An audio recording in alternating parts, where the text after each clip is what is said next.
Chapter 1827.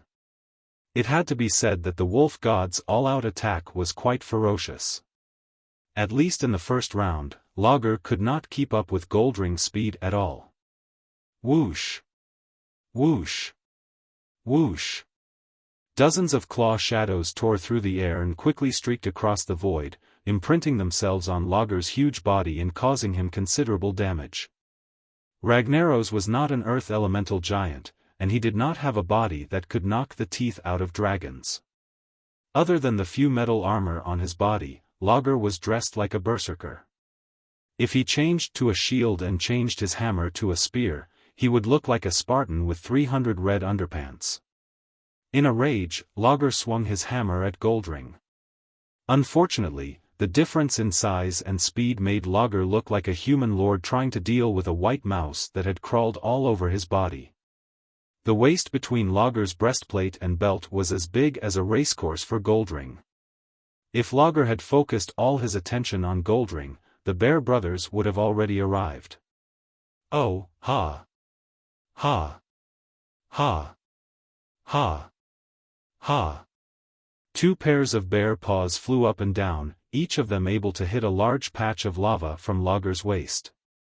When Lager tried to send these two huge opponents flying with a sweep, it was tortoise god Totora's turn to face his hammer. When he released a large-scale fire spell, it was Duque and Iwina's long-range attacks. Iwina's attack power was limited, and could only be considered a nuisance at most. Duque, the thief who had stolen the origin of fire, was the one who was aggressive. Just think about it, even Cenarius had started casting frost spells. How could Duque, the demigod of the weave, not attack? A terrifying icicle large enough to make Orgrimmar the main beam of the great hall of the great chieftain appeared out of thin air and stabbed straight at Lager.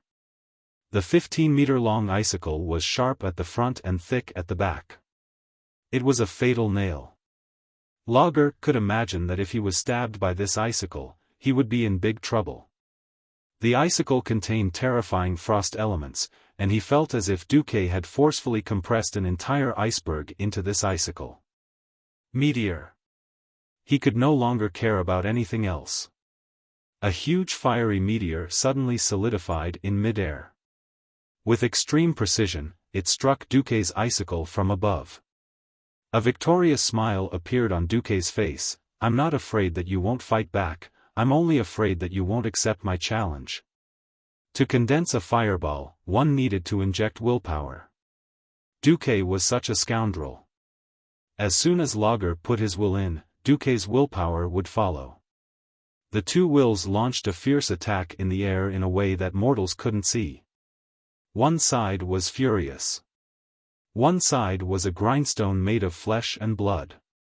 It spun continuously like a tornado, grinding away at Lager's willpower. Lager was a veteran demigod and the only master of the fire elemental realm for tens of thousands of years. His strength was unquestionable. Unfortunately, as the saying goes, 2 fists are no match for 4 hands.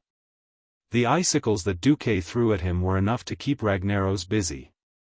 Not to mention the demigod fire demon hunter who was trying his best to please his new master, 6 gods of the wilderness, and more than half of the mortal hero group. Countless injuries were left on Ragnaros' burly and huge body. For a moment, he wished that his body was covered in armor. Then, he wouldn't have to suffer so many physical injuries for no reason. Right now, he was like a water bag riddled with holes. Magma was gushing out from almost every corner of his body. In the past, the magma was just a part of his body that he constantly replaced. Now, it was his life force that would never return. Duque, Marcus, Ragnaros let out the loudest roar since the start of the battle.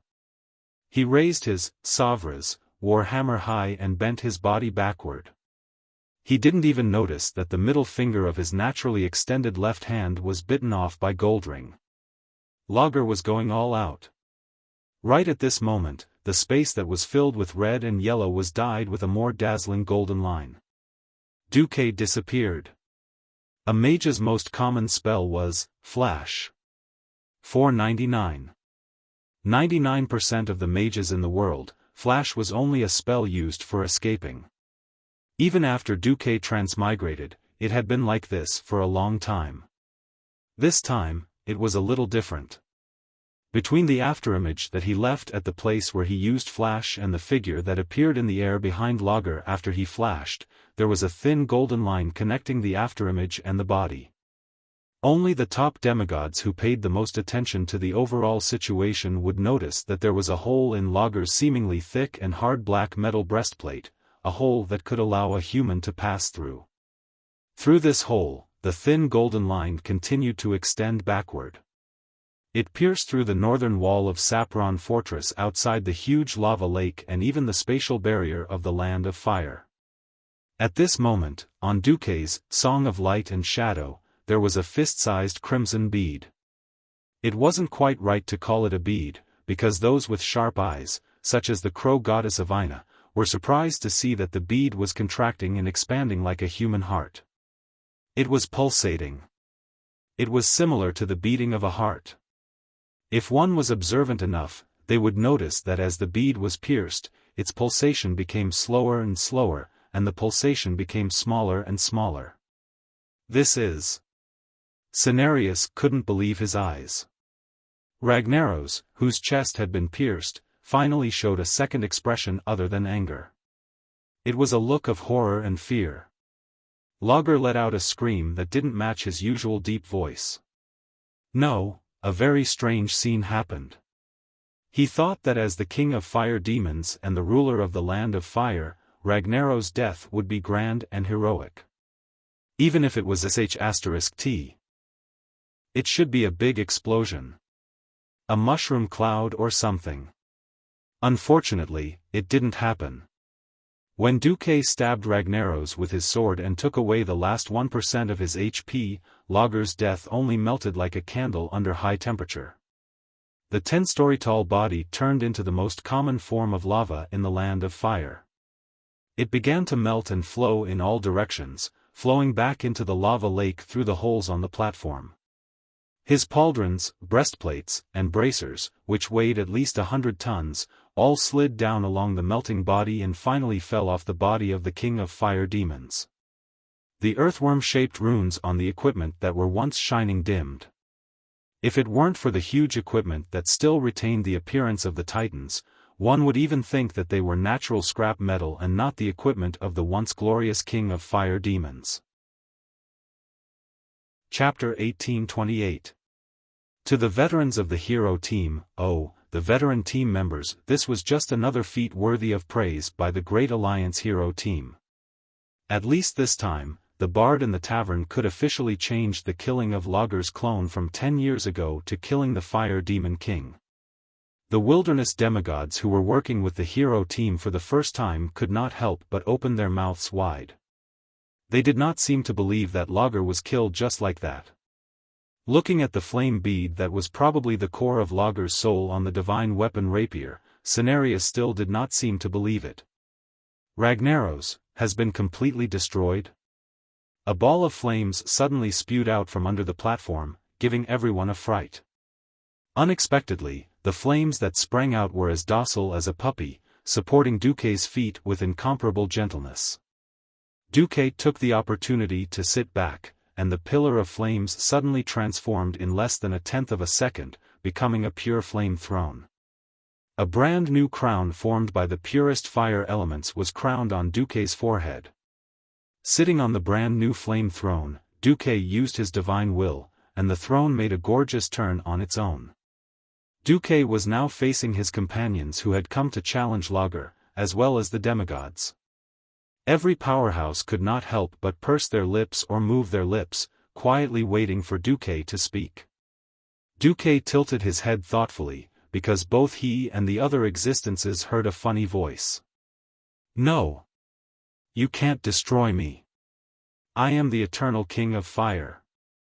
I am the terminator of all things in the world, Duque put Atish back into the space storage bag and used his free left hand to pluck the flame bead that had not completely stopped beating. One could feel the violent wrath of thousands of vengeful spirits gathering on it. It was an irrepentant irritation. It was an eternal roar. Dooku's lips curled into a smile. Yes. Very good. As expected, this is the real Fire Demon King. I'll be very disappointed if you suddenly admit defeat at the very end. Dooku looked into the eyes of the two Fire Demon leaders and saw the desire and fear in their eyes. However, they quickly recognized their situation and bowed their heads deeply to Dooku. As traitors, all the Fire Demons had complicated feelings. On the one hand, they wanted Dooku to completely destroy Ragnaros, so that their history of being a traitor would be completely annihilated, and no one would ever come to take revenge on them. Majordomo Executus, who was well aware of the balance of power, knew that if Dooku spared Logger's life, it would be a standard imperial study. A traitor. A person who had been betrayed and surrendered. This kind of natural opposition doomed the Fire Demon's future to be miserable. It was not that Dooku had no precedent of forcing a demigod of a foreign race to surrender. Not to mention others, the Karaji twin emperors were the best example. For a moment, Shaynox wanted to say something to see if he could urge Dooku to destroy Logger. Instead, it was Majordomo who grabbed this powerful but not so smart former subordinate. Majordomo shook his head almost imperceptibly. Dooku looked at the two Fire Demon leaders who had lowered their heads, smiled, and crushed the lava core that carried the last of Logger's soul. Ah! No, for a moment, an unprecedentedly violent impact of the soul and divinity directly blasted into Dooku's spiritual world. The next moment, the sky and the earth changed color. The lava at the bottom of the platform, the runes around Saffron Fortress, and even the lava that splashed on the surrounding walls, all dimmed at this moment. It was very obvious that the temperature of the air began to drop. Even without Dooku's ice shield, the temperature of the surrounding environment was still unbearably high, but the terrible pressure that could destroy everything at any time was gone. In a broad sense, the Land of Fire was a very vast place. After the Land of Fire overlapped with planet Azeroth, it occupied at least the entire southern foothills of Mount Hyjal. On the defense line close to the north, a large number of low-level and mid-level fire elemental creatures were crazily attacking the defense line formed by Guardian Hyjal, the Night Elves, and the Dalajan Mages. Unlike the casual leveling at the beginning, as the Land of Fire further integrated with the world, the stability of the space brought more mid-level and high-level fire elemental creatures. In fact, the defense line was already tight in many places, and was even broken at one point. It was all thanks to the elite mages and mages sent by the Dalajan mages to retake the position. Suddenly, all the fire elemental creatures stopped attacking. They could not even fight back in the face of the allied army's attack. Not only the fire elemental creatures, but all the soldiers of the allied army who had a certain level of elemental perception felt an inexplicable throbbing in their hearts. Be it the allied army or the fire elemental creatures, they all turned their heads and looked towards the south. In the impression of mortals and fire elemental creatures, the Land of Fire was always a world of jumping and violent activity. There were erupting volcanoes everywhere, and rivers of lava would suddenly appear across the land, attacking other fire elemental creatures. It was a place of intense combat that was countless times more brutal than the law of the jungle. However, what entered their eyes now was a world filled with bright colors, but it was peaceful and still. From an incredibly intense and dynamic scene, it had turned into a world that was almost still. Such an exaggerated transformation was only due to the dissipation of a supreme will. The world of fire elemental creatures became quiet and serene. The entire world of fire seemed to have calmed down, obediently and silently prostrating towards the new Lord of Flames. It was practically the most humble servant. On the Flame Monarch, Dooku widened his eyes. Anyone could see that a ball of golden flames was burning in Dooku's eyes, growing stronger and stronger. Dooku could clearly feel that his will, which had once been difficult to advance in this world, could now soar freely and extend as it pleased. At this moment, all the new mages connected to the weave could feel the laws of fire magic in the entire weave undergoing a huge change. Not long ago, fire magic had always required the most spiritual force out of the three main types of magic. It was like a free wild horse, refusing to be enslaved in any way. Now, powerful fire elemental creatures seemed to be fearful as they lowered their prideful heads towards the mages. Not long ago, due to the conflict between Ragnaros and Duque, every mage had a strict limit on the quantity and quality of fire magic they could use each day. Now, new energy had been injected. The master of this mighty magic network, Duke Marcus, had officially announced that the entire fire elemental plane would be under the control of the weave. From today onwards, fire magic and spiritual force will be sold at half price. Duque announced. Chapter 1829. Whether it was the mages on duty far away in Northrend, the various posts in the Eastern Kingdom, or the mages at the front lines of Mount Hyjal, they all welcomed Duque's policy of having the price of mental strength for fire magic. All along, the destructive power of fire magic had been the undisputed leader among the three elements. But in this life, because Du had led a team to fight against Ragnaros' clone in the molten core and created the magic net, the use of mental strength for fire magic was much higher than in history. Unfortunately, there was a limit to the number of times it could be used. Now that the price of mental strength for a fire spell was halved, the cost-effectiveness of fire magic was far higher than that of ice and arcane magic. It could be imagined that from today onwards, there would be more followers of the Five Fireball Church. This was just the benefit of selling themselves to Pharaoh for the magic net. The greater benefit was at the defensive line of Mount Hyjal. I know that the mages at the front lines have made outstanding contributions and great sacrifices in order to protect the world. As the new master of the Land of Fire, I allow you to contract these fire elemental creatures as you wish, as long as it doesn't exceed your own mental strength. Duque's announcement sent the entire Dalajan into another kind of uproar. The development of magic changed with each passing day. Ever since the battle at the Molten Core, the Dalajan mages led by Duque had greatly strengthened the spell, Summon Water Elemental. The summoned water elemental creatures would improve along with the master's strength. Of course, the main reason was that as the master, the spellcaster had greater control. Another important reason was that Duque had negotiated a mutually beneficial deal with the Haitian water elemental. The Haitian water elemental would summon its people and compatriots to respond to the summons of the magic net mages. So in this life, Pharaoh's water elemental was definitely stronger than the hordes. Everyone knew that Pharaoh could summon water elemental creatures. As long as the summoning was not cancelled, the water elemental creatures would follow the mages around. Let alone attack, they would even be quiet decorations until the mages gave the order to attack. However, mages never had a spell like, Summon Fire Elemental. It was awkward just thinking about it.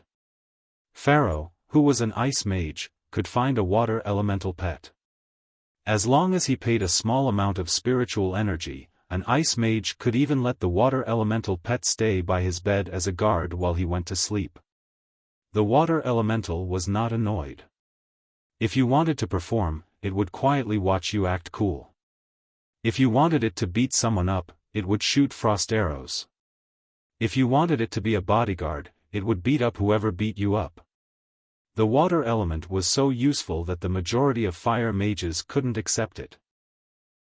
Fire mages would eat their own food. This kind of misery could only be experienced by the fire elementalist himself. For a long period of time, be it the Alliance or the Horde, they used ice magic more than fire magic. There was no other reason. The survivability of the ice element was much stronger, and it was very useful. Now that Duque had taken control of the Land of Fire and become the master of the fire elemental realm, the entire world of magic seemed to have been turned upside down. It wasn't that there were no fire mages who wanted to use fire elemental creatures as long-term summons. Those imaginative Dalijan pioneers even tried to enslave the summoned fire elemental creatures by imitating the warlock's method of enslaving demons. The results were terrible. Fire elemental creatures not only consumed more of Pharaoh's spiritual energy, but more importantly, fire elemental creatures were extremely irritable. If they were unhappy, they would rather self-destruct than listen to a mere mortal's orders. It was this characteristic that made enslavement of the fire elemental essence an unstable, semi-forbidden magic that made it so that I would rather perish than let you off. Of course, it wasn't that fire elemental couldn't be summoned. For example, the shamans were very good at this. Through the fire elemental totem, they could summon the fire elemental for a short period of time to help fight monsters. Short-term summons were different from long-term bodyguards. Moreover, in reality, the shaman's ability to summon fire elemental was extremely limited. They would first contact the fire elemental realm with their spiritual energy, then humbly ask for the fire elemental's help through spiritual communication. Under normal circumstances, the fire elemental totem would be effective. But, the fire elemental could ignore you. This meant that the fire elemental totem in this world wasn't very effective in actual combat. Unless it was a radiant moon mage with extremely high spiritual energy, very few people would enslave the fire elemental. Even if there were people who used it, they would mostly use the fire elemental as bombs or walking self-destruct soldiers. Duque's order for the fire elemental to submit to mortals was a completely subversive move. Using their own spiritual energy to attract the fire elemental and condense it into a fire man couldn't possibly have its own will. How could the summoned fire elemental fight? Summoning elemental creatures required constant expenditure of spiritual energy, but conversely, the summoner didn't have to worry about every attack of the elemental creatures. How could one fire elemental compare to two fire elemental creatures? In previous battles, the fire elemental would be at the front while the mages would drink tea at the back. For a moment, the pharaoh at the front line of Mount Hyjal was full of ideas, and all sorts of new tricks were developed almost instantly. Some people contracted 4 fire elemental creatures and really played with 5 fireball gods.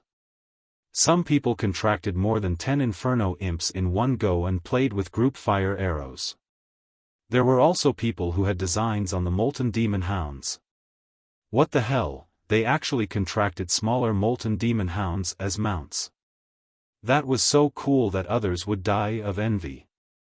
There was even an ice mage at the Morning Star rank who tried to contract multiple fire elemental creatures. He succeeded, and then summoned a fire elemental and a water elemental at the same time. Unfortunately, before he could truly experience what it felt like to have ice and fire at the same time, the water and fire elemental creatures under him started fighting among themselves. It wasn't a small fight, but a fight to the death. This was amazing. 2 mages had clearly summoned a water elemental and a fire elemental each. Even if they stood at the side, it would be fine. Why did a mage summon 2 elemental creatures of opposite attributes at the same time and start fighting? There were too many things that made the Mount Hyjal defense line a little lively, and even messy. If not for the fact that these alliance mages had fought alongside the Night Elves and defended Mount Hyjal to the death not long ago, the old fogies of the Night Elves would have flown into a rage and chased them all away. Don't King cause trouble in our holy mountain. Duque knew a thing or two about the situation outside. He didn't have time to care. It couldn't be helped. If he killed Ragnaros as an outsider, the fire elemental creatures wouldn't think much of it. Then the fire elemental creatures wouldn't think much of it. Even if Duque and the rest killed all the fire elemental creatures in the entire land of fire, it wouldn't matter. Chapter 1830. The characteristics of the Land of Flames meant that new fire elemental creatures would be born here at all times. They would follow the instincts of fire creatures and keep fighting, devouring, and growing. Perhaps in a few years, another Lord of Flames named the Great Logger Screw would be born, and he would bring a large force to Mount Hyjal to cause trouble. If that was the case, the night elves would not have peace. This time, it was the king's flag at the top of the city wall. As a demigod, Duque overthrew Lager's rule and injected his will into the entire land of flames. The nature was completely different. Duque was the new king of flames. After Duque killed Lager, no one stopped Duque's will from pouring into the entire land of flames. The vast willpower that was as vast as the heaven and earth began to invade the entire land of flames unscrupulously. Duque's will was like the roots of a tree, penetrating, rooting, and sprouting into every crevice in the land of flames and every place with high concentration of elemental energy. After Duque completely controlled everything, the ancient elemental language with a mysterious rhythm echoed in the entire fire elemental realm. I am the weave demigod Duke Marcus of Azeroth, who controls the three major elements of fire, frost, and arcane spells. In the battle with your old king, Ragnaros, it ended with my absolute victory. Now, I hereby declare that I am the only master of the land of flames, the supreme ruler of billions of fire elemental creatures. Who agrees? Who objects? Perhaps in the eyes of mortals, Duque had already led outsiders to defeat all the bosses in the land of flames. There shouldn't be anyone stupid enough to come and seek death, right? Don't say it. There really is. Me. I, Pyros, will be the first to disagree. I acknowledge your power, but you're not a fire elemental creature. What right do you have to be our king? A rather powerful will rose from the southeast of Saffron Fortress. His will and his voice immediately received the response of many fire elemental creatures. Oh. He. Speaking of which, Duque also felt that he was a bit shameless. After all, he was a human, not a real fire elemental creature. Although Azeroth had accepted him and allowed him to become a demigod that transcended the mortal world, in theory, he had already surpassed the boundaries of human beings. However, racial discrimination was not something that only existed in the human world. It wasn't like people would worship you like a god just because you became a demigod. Look, isn't William also unwilling to call Wolf Papa father? Goldring and William were on the same side. Of course, William couldn't do anything to the wolf god. Duque and this guy who called himself Pyros weren't on the same side. After controlling the land of fire, this world of fire would become Duque's backyard. A huge eye opened above the head of the powerful will. It was a pure flaming eye. It was enormous, mysterious, and carried with it an irresistible pressure. This was the terrifying aura from the new Flame King. Duque could clearly see who the opponent was. Pyros was a lava giant. Hot lava flowed all over his body, but he lacked a rock layer that was hard enough to protect his body. However, the temperature of the fire elements on his body wasn't too high. Most importantly, Duque remembered who he was. He was the son of Lord Leolis, who had just been killed and was commonly known as left and right legs by the players. Duque, who was sitting on the flame throne, had a contemptuous smile on his face. Indeed, a family should be neat and tidy, right? His father's corpse hasn't even turned cold, and it's his son's turn soon. This sentence caused the Alliance powerhouses and demigods who were watching this scene from the huge flame screen to reveal a playful smile. Duque flicked his finger, and a huge flaming tornado appeared above Pyro's head. In less than 3 seconds, this huge flaming tornado compressed a massive amount of fire elements at an extremely high intensity. Under the gaze of all the fire elemental creatures within a radius of several kilometers, it turned into a huge fist. The atmosphere was rioting. All the conscious elemental creatures fled the area in fear. Pyro sensed in shock that the power he was familiar with was leaving him, and an even greater and boundless power from the true master of this world of flames was about to descend. This flaming fist wasn't something a little lava giant leader like him could withstand. He didn't beg for mercy, nor did he resist. He just stared blankly as Duque's uncontrollable power dominated and took over the surrounding space. That's right.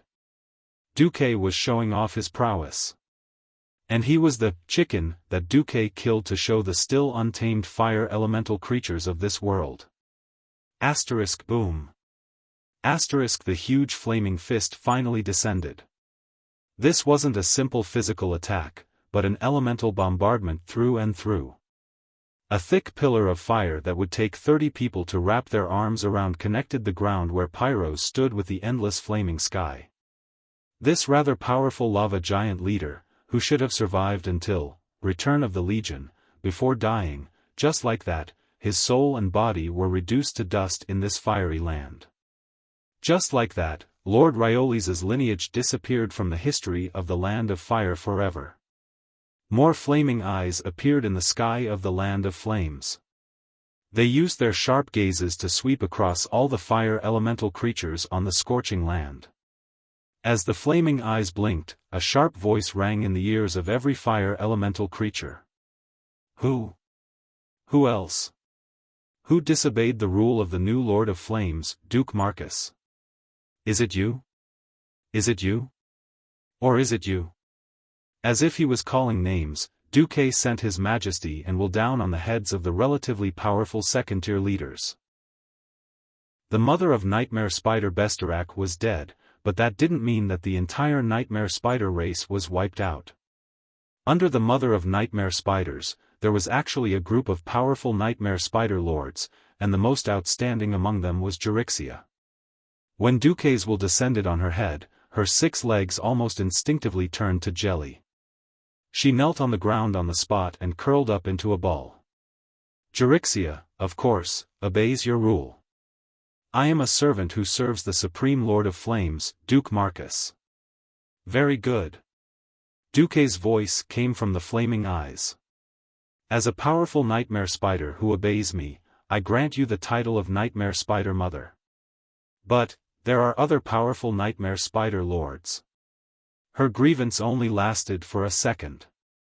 Suddenly, within a few kilometers of her territory, 5 or 6 miserable screams came at the same time.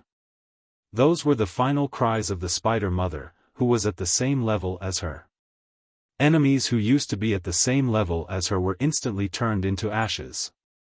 The new Lord of Flames, Duque, was actually so powerful. Chapter 1831. Not daring to struggle or resist at all, the new broodmother kept her curled-up body and offered her humble loyalty to the new master of the Land of Fire in her own way.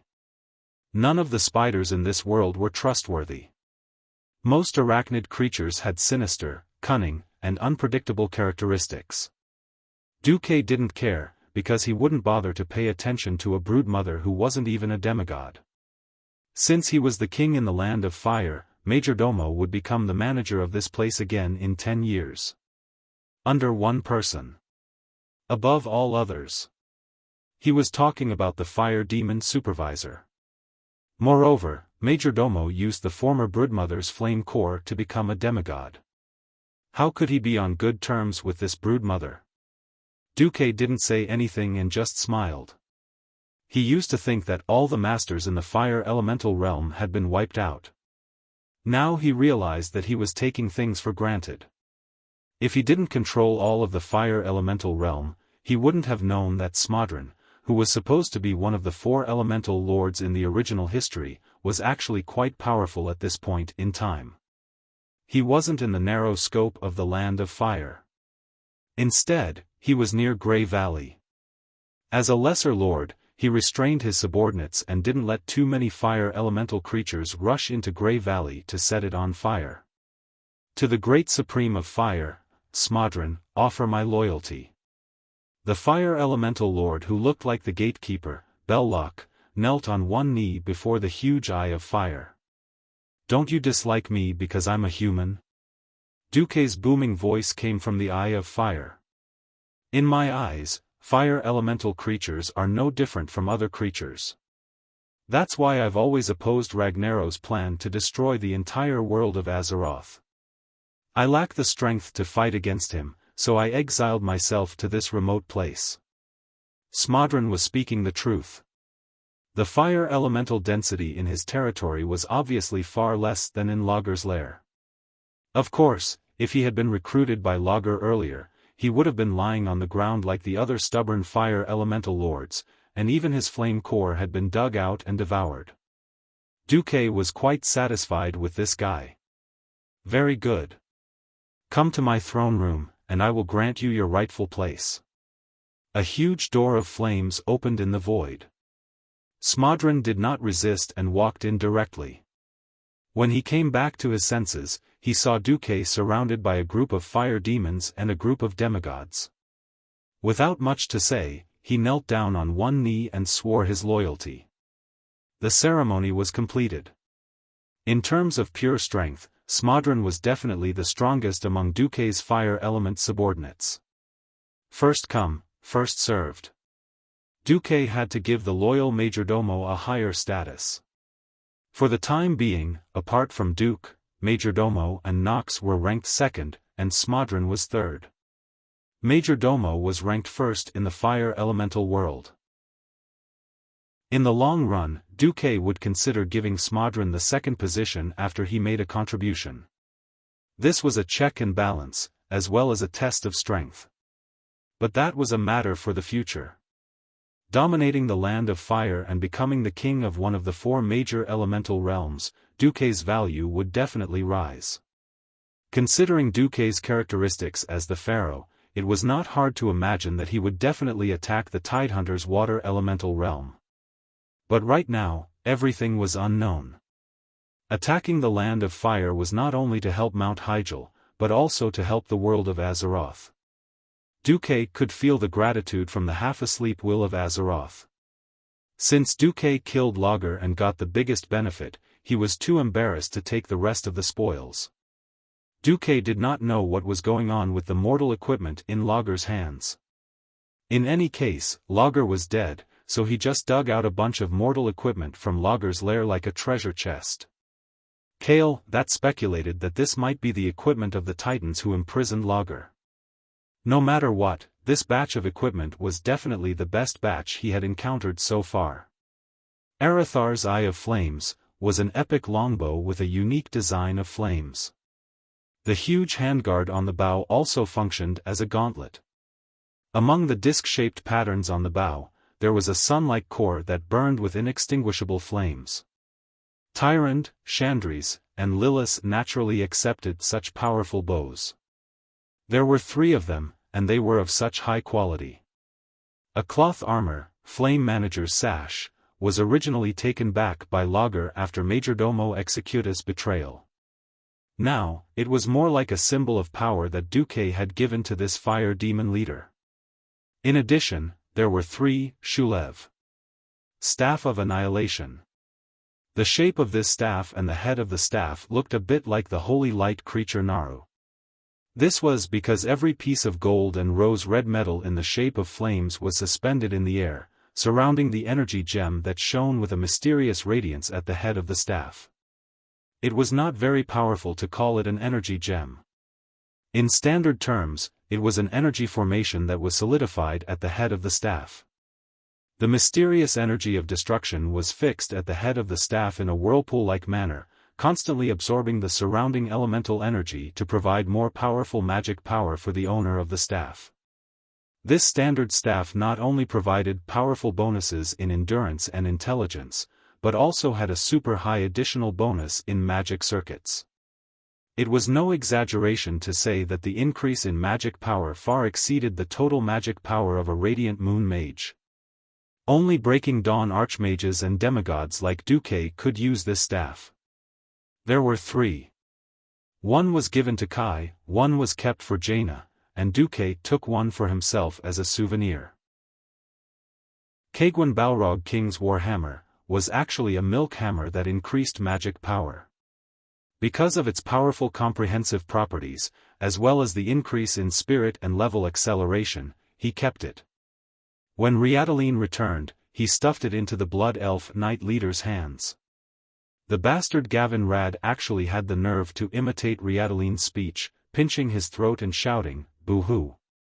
Are you trying to make me never return on the path of healing?" If Riataline heard this, she would probably want to cry. It couldn't be helped. These days, the Holy Knight heroes were all triple elemental Holy Knights. Riataline wasn't the best at fighting, so she was naturally thrown into the role of a healer. The other Holy Knights each had an offensive divine artifact. They couldn't let it go to waste, could they? The group imagined Riataline, who couldn't complain, especially the Holy Knights, and felt weird. Especially the Hoof, who had been playing around with happy flames. She touched the back of her head in embarrassment and laughed foolishly. If she hadn't obtained happy flames, which was originally Morning Shadow, she would probably have been thrown into the healing team sooner or later. Chapter 1832. Here. Let's give this to Riataline too. Let's comfort her. Duque took out the two-handed hammer, Savra's hand of burning annihilation, and prepared to give it to Riataline. As the war hammer that Lager had used before, this weapon had a rather impressive foundation. Even though the war hammer had shrunk to a size that could be used by humans due to the lack of a massive amount of fire elements, it was a completely different concept in the hands of a true powerhouse. However, William objected. Magni will eventually return. In fact, not only does Muradin not want to use his brother's Balrog hammer, but Magni's spiritual imprint on the hand of the Balrog has not disappeared. Even Bulang, who was assigned to the melee team, lacks a suitable weapon. Duque was speechless. The Alliance's hero team actually lacked defensive warriors these days. There were many professions that could tank the boss: defensive warriors, defensive knights, wild druids, and even the new Death Knights. However, the people who entered the hero's domain were all unrestrained. Look at that group of bastard paladins, each of them carrying a divine weapon for damage output and whistling at the side. They could attack the monsters, but not tank them. William was a true berserker, and he couldn't possibly just give him a shield and let him tank the monster's aggro, right? What a waste of resources. In the end, the one who tanked the boss was Bronzebeard. Bulang, who was originally a hunter with a flintlock, was forced to go to the melee team because of the overflow of rangers in the Alliance's hero team. Dwarves had very high requirements for weapons and equipment. The top-notch god's descent could increase the size of their equipment, but not their weapons.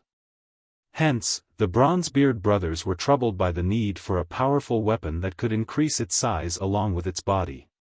After enduring for so long, the hand of the Balrog was the most suitable weapon. Fortunately, there was an additional, Savra's hand of burning annihilation. Next, almost all the spellcasters had a voltage transformer pulse capacitor. This thing sounded very scientific, but it wasn't scientific at all. Not only did it give Pharaoh a high increase in intelligence, but it also allowed Pharaoh to accumulate special free energy every time his magic attack was a critical hit, forming an electric charge that could be blasted out randomly. Finally, they attacked the Land of Fire. After wiping out all those who resisted, they left. It was necessary for everyone to have a set of work clothes. The Thief, Death Knight, Mage, and Druid all had the Flame Victor set. Paladin, Priest, and Warlock all had Flame Conqueror set. The Warrior, Ranger, and Shaman all had Flame Protection set. It wouldn't be wrong to say that these were work clothes. In the end, these were the standard equipment left behind by the servants of the Titan giants. After killing the boss, it was the perfect time to let these items see the light of day again. Most of the time, it wasn't because of how good the set was. Even if they were all individual pieces, they wouldn't necessarily be much weaker than the set. Keeping the suit was purely a memento of an era. William, for example, had specially opened up a basement in the Storm Fortress to store his used armors. From the Courage and Strength sets in the early Molten Core era, to the Fearless set in the Middle Period, to the King of Emer set in No Scent. In terms of equipment attribute bonuses, these sets were already outdated. William couldn't bear to throw them away. Firstly, these pieces of equipment couldn't be given to anyone after being soul-bound. Secondly, they were proof of his bravery. Even today, he would catch the little Prince Anduin Rin from time to time and let him look at his father's collection. It wasn't to prove how awesome his father was, but to let him learn from the vigor of a warrior. Unfortunately, little Anduin seemed to have gone further and further down the path of filth. In order to prove himself, this kid was already clamoring to join the Alliance of Heroes. He kept saying that Duque had stabbed Sargeras to death at this age. William's face was very dark because of this. The biggest beneficiary of killing the Fire Demon King was Duque. If not for Duque saying that there was no way to move the land of fire, Cenarius and the other demigods would be even happier. The fusion of space was not as simple as mortals thought. Since the land of fire was attached to the southern foot of Mount Hyjal, it couldn't be separated easily. Cenarius was a little indignant at first, but Isra came out in time to explain that even a true god couldn't separate such a large plane after fusing it. There was really no other way. Duque could only make a sacred oath in front of the guardians of Mount Hyjal. As long as he was still the boss of the land of fire, he would restrain the fire elemental creatures and not let them run around. In view of Isra's guarantee for Duque on this matter, Cenarius remained silent, which was rare. Moreover, the current situation didn't allow the naturalists to think too much, because the cataclysm brought about by the elemental invasion was still ongoing. The fire elemental world was settled, but the earth elemental world hadn't arrived yet. At least there was still wind and water. Duque got a group of wilderness gods out, and the Alliance of Heroes was once again in a position to attack at any time. This made the entire alliance heave a sigh of relief. In Theramore, Jaina, who welcomed Duque, pounced on him without any hesitation. Like a playful little girl, she hung on Duque's body like a koala. Duque smiled, hugged her light female body, and spun 1080 degrees on the spot. Duque, I knew you'd always be the best. Jaina was extremely excited. Let me tell you, those barbarians from the tribe haven't taken down the Twilight Fortress yet. Oh. That's normal. Duque didn't care too much. With Brainless Roar in power, the tribe and the alliance were destined to go further and further apart. Duque couldn't wait for Brainless Roar to use up all the vitality of the tribe. From a certain point of view, it was indeed a solution to solve the food shortage problem by sending people to their deaths. Unfortunately, this was a classic case of putting the cart before the horse. A race with too few people could never become the ruler of a vast land. Yes, Duque, do you think the tribe can take down the Twilight Fortress? Jaina asked after a passionate hug. Before Duque could speak, there was a cold snort from the side. Humph. Impossible. No matter how weak my mother is, she's still my mother. Even if she resurrects, she'll definitely be stronger than me. The one who interrupted was naturally Onyxia. She sensed Duque's arrival at Theramore and flew over immediately. Duque curled his lips, feeling that the relationship between the Black Dragon King and his family was really interesting. On this point, Duque agreed. Sinestra is very strong. If it were the current Garrus, even with the Dragon Slayer Gruul, they wouldn't be her match. As long as she's here, the tribe can forget about taking down the Twilight Fortress. Duque turned his head and looked west, where the battle was. He smiled and thought to himself, Brainless Roar, I'll just quietly watch you show off and quietly watch you court death. Chapter 1833. Is there anything we can do now? Onyxia seemed to be eager to try. Basically, we just wait. But since I'm back, you can go to the Dragon's Slumber Temple in my place. Duque gently hooked the Black Dragon's little nose. Is there a fight?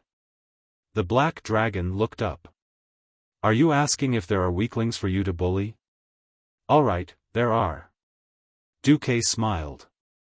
Even the Black Dragon blushed a little. Alright, since it's Master's order, Duque turned his head back. How are things on their side?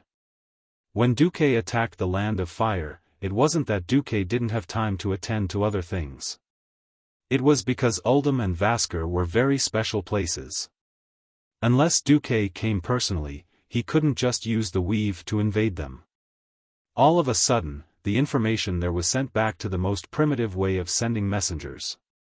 In the end, Jaina was in charge of summarizing the information. It's the final battle. Over in Uldum, Torver's lost city and the Hall of Origins have been settled. Aurelia and Sasha have already brought people to support Sylvanas. Brian Bronzebeard was the only one left in charge of the Hall of Origins. Sister Vasker said that she found 2 new demigods and is preparing to recruit them.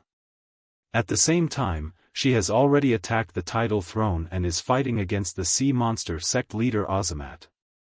Jaina finished her report and added, "Should we send reinforcements?" Duque hesitated for a second, but still shook his head. No, since they chose to be independent, they should show their courage. They chose their own path, and they have to finish it even if they have to kneel. There was something else Duque didn't say. Unless they ask for reinforcements themselves, Duque raised his head and looked into the distance. He was silent for a long time. If they are willing to be the beautiful canaries in the cage, Duke does not mind giving them a crook of an arm to protect them from the storm. But they weren't just his women. They were also great heroes who shouldered the fate of the elves and led them into the future. Perhaps it was because of this persistence that the Windrunner sisters' beauty was so extraordinary and captivating. Jaina asked softly, "Before the Stonewall continent merges with Azeroth, is there anything else we can do apart from providing disaster relief and restoring production?" Duque shook his head. Wait and hope. Duque really didn't interfere. If Queen Syriana couldn't deal with Al-Akir, who was known as AWOL Trash, and Vashj couldn't deal with a sea monster suzerain, then how could he expect them to block the Burning Legion's attacks in his territory again and again in the future? Deep into the night, Duque was still anxious. Through the portal, Duque took out a large stack of reports from the Alliance and started to deal with them in the study room that Jaina had left for him. Every queen has her own bedroom and study in her own palace, or in her own summer palace. This was a form of respect and an honor. Duque accepted it very calmly. Hundreds of mages' eyes were reviewing the reports, and even more mages' hands were flipping through these reports. Just like that, Duque lay comfortably on the armchair behind the desk and let his spirit browse through the massive amount of reports. This wasn't something a human could do. Fortunately, Duque was no longer a mortal. Knock knock. There was a knock on the door. Come in. Even without asking, Duque knew that it was Onyxia at the door just from the soul connection. It was rare that the Black Dragon Princess actually came wearing a high-slit cheongsam tonight. The slit that reached to the waist showed the vacuum state under the cheongsam. A dignified dragon, but walking like a cat. She climbed over gracefully and went under the desk in front of Duque. Well, it was one of the daily dragon taming lessons, dragon spitting pearls. For Duque's convenience, Onyxia even made a pair of interesting black dragon horns on her head, which could be used as handles. There was another knock on the door. Jaina, who came in on her own, glanced at the humanoid Black Dragon Princess under the desk. Without saying anything, she simply came up and waved her finger, and the pile of files was moved away by 2 additional hands of magic. Hey! Duque! I miss you. Faced with his beautiful disciple, Duque put on a serious face. Well, it seems that it's been a while since I discussed the academic problem of the reactions of different individual magic circuits in joint situations with you. Jaina winked. Master, please enlighten me. So, Duque changed from Hors to Ors 7. While Duque waited for the progress with his mount in his left hand and a certain queen in his right hand, the Horde's attack on the Twilight Fortress finally came to an end. After all the hardships and the loss of almost 400,000 Horde soldiers, the elites led by Garush finally faced the last leader of the Twilight Fortress, the great traitor Gujar. If Gujar were still a simple two-headed ogre, brainless Roar probably could have cut him into pieces on his own. As a boss-level expert who had been greatly strengthened by the ancient god En-Zoth, Gujar became a huge problem. Corruption of the ancient god, corruption, acceleration, corruption, plague, corruption, distortion, corruption, absolute. Before him, everybody had to face a cruel test of willpower. The skill, betrayal, tempted every weak-willed warrior to worship Gujar on the spot and raise their battle axes to their companions a moment ago. The corruption of the ancient god, on the other hand, forced him to become a fallen one through all kinds of dark methods. When the corruption reached the second level of plague, he couldn't help but vomit, causing shadow damage to all his companions who were sprayed by the vomit. When the third level of distortion happened, he would automatically cause group shadow arrow damage to his companions around him. Finally, when absolute came, he would become a powerful warrior and increase his attack power by 100%, but it also meant death. When his companions betrayed him for no reason, Garush chose to kill them. When the old orc Eitrig, Thrall's advisor and expert, entered the distortion state, Garush also shouted, "Traitor!" He cut off the head of Eitrig, who was about to leave the team and was about to die by himself. The other chief's eyes were bloodshot.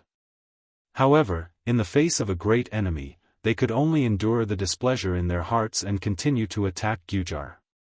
After a fierce battle, Garush finally cut off the two heads of the traitor ogre. The problem was that he put Gujar's head together with Eitrig's. Ha ha ha. Hang the heads of these three traitors on the main gate of Orgrimmar. Garush ordered. His huge teeth flew out of his mouth along with the stench of blood. The old bull was a bit stunned. Then, words that made him even angrier rang in his ears. It was Garush's terrifying declaration. "Pay attention to your identity. Cain. You Taurens are just vassals of us orcs. The tribe will always be decided by the orcs, and I am the great chief of the orcs. I am also the great chief of the tribe. Those who don't listen to the great chief's orders can die." Cain looked up and was shocked to see Garush making a throat-cutting gesture at him with his thick right thumb. Long-term injustice. Long-term suppressed anger. The humiliation he had suffered during this period of time. Everything was like a volcano that had been suppressed to the extreme and had to erupt. It erupted in Cain's heart. If the Taurens were a race that Thrall had conquered in war, perhaps Cain would choose to lower his head. But that wasn't the case. The tribe used an integration system similar to the Alliance. In the tribe's declaration, the status of the various races was equal. Even though the orcs in the tribe were numerous and powerful, allowing the orcs to occupy an absolute ruling position, the tribe's declaration did state that other races could challenge the great chief's ruling authority. At this moment, Cain could no longer care about anything else. The Tauren chief pulled out the flag on his back and threw it in front of Garush. According to the tribe's tradition, I, Cain Bloodhoof, request to challenge you for the position of great chief. Come. If you really think you are the tribe's #1 warrior, then accept my makra. Garush's face turned green and then red. Suddenly, he roared and stomped on one of Gujar's heads. "I've had enough. I've had enough. I've had enough of your complaints. I've had enough of your weakness. Why can't you weaklings obediently listen to the orders of the strong? Don't compare me to that weak fellow Thrall. He has already scrammed. Now, the great chief of the tribe is me, Garush Hellscream." Garush raised his bloody axe high. "I accept Cain's challenge. Who else wants to challenge me? Is it you? Is it you? Or is it you? If you want to come, then come at me together." As he spoke, the blade of his axe was first pointed at Cain, then at Wajin, then at Dranos, and finally at the goblin prince Galawex. Wuxia was not as impulsive as Cain, but everyone could see that his protruding fangs were trembling with anger. Garush, I don't want to fight with you. When you and Cain's Makara are over, I will make my decision. Wuxia clenched his fists tightly.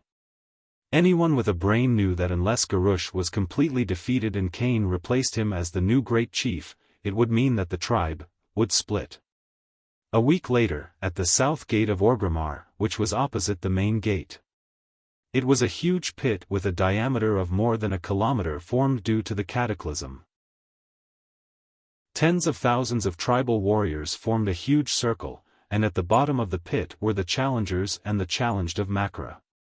Cain was the first to shout, Garush. I will defeat you. Under your leadership, the tribe will surely be destroyed.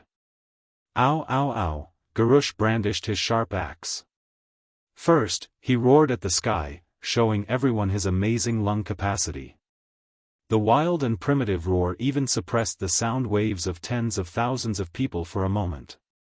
Then, the young orcs from Nagrand burst into even more enthusiastic cheers. This was their idol, the strong orc that they dreamed of, the role model. No matter what, the one who could lead them to victory was a great hero. Chapter 1835. Perhaps some people criticized Garrus for sacrificing too many of his compatriots for this war. But in the eyes of the traditional orcs, so what? Those who died were the weak. The weak were not qualified to have glory, power, and land. Garrus. Great hero Garrus. It was an earth-shattering cheer, a wild roar, and the shock of tens of thousands of people worshipping him. Garush raised his arms high. He loved the feeling of standing at the pinnacle of power and glory. He raised his father's single-edged axe, Bloodhowl, and waved it a few times. Although he hated his father, who bowed to the human leader, Duke Marcus, he reluctantly approved of his father's actions. At the same time, he felt that Bloodhowl was indeed useful. Of course, he didn't feel anything about his father using a knockoff version of Bloodhowl that he had gotten from a certain demon prince in Karazhan after someone gave him a family heirloom axe. As for feeling the so-called fatherly love, the brave orcs didn't need fatherly love, at least that was what he thought. Garrus pointed at Cain from afar and shouted, Cain, I'll give you one last chance. Admit your identity as the weak and kneel in front of me. Bah! Don't even think about it. Under your leadership, the horde will only be destroyed. Cain retorted. In the temporary auditorium near the arena, other than Gruul, who had an indifferent expression, the other chiefs all had nervous expressions. Cain's son, Bane, clenched his fists.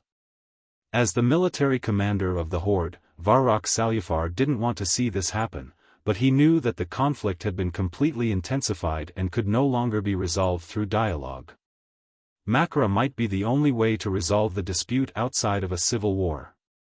With a deep sigh, the white-haired old orc commander raised his right hand high and put it down heavily. I declare that Cain Bloodhoof's challenge to Garrus Hellscream's Makara begins. The taller and bullier Tauran chief was undoubtedly the strongest MT of the horde. Ever since Sar led the orcs west to the Kalimdor continent, Cain had been active at the forefront of the war. Since the famous Battle of Mount Hyjal, his majestic figure had been imprinted in the eyes of every horde powerhouse, and he had never retreated. His bravery and strength were obvious to all. In fact, as soon as the battle began, he completely overwhelmed Garush. Bang! With the exact same fierce charge, the two warrior heroes turned into a stream of light that was hard to be seen by the naked eye and crashed into each other in the middle of the arena. It was the same move, but it was a clash without any fancy tricks. Naturally, the stronger side would win. Facing Cain, who weighed more than a ton and also had innate divine strength, Garush was sent flying. Today, in the duel, Cain did not use his favorite totem pole. Instead, he used a long axe that was more suitable for his hands. Without giving Garush any time to react, Cain activated Spirit's Wrath, and then used, Heroic Leap, to catch up with Garush, who was flying backwards, and swung his axe down. Close combat. An inch shorter was an inch more dangerous. The price of gaining agility was that the side with a longer attack range would have an advantage. Therefore, there was another saying that an inch longer was an inch more powerful. The Ox-Head Chief was already stronger to begin with. Coupled with his full strength, the axe that came down from above forced Garush to forcefully parry it with Blood Howl in midair. Bang! It was a fierce blow that shook the entire arena. Garush was sent flying like a cannonball. First, he crashed to the ground, then his entire body bounced up again under the impact. Finally, he rolled 5 times in a sorry state, plowing a thick line on the thick red ground before he finally stopped. Ah! There was an uproar among the beast men, while the Taurens, Trolls, and Forsaken cheered. Garush! Surrender! Cain roared. Garush used Blood Howl to support his body and said angrily, "Cain, you've angered me.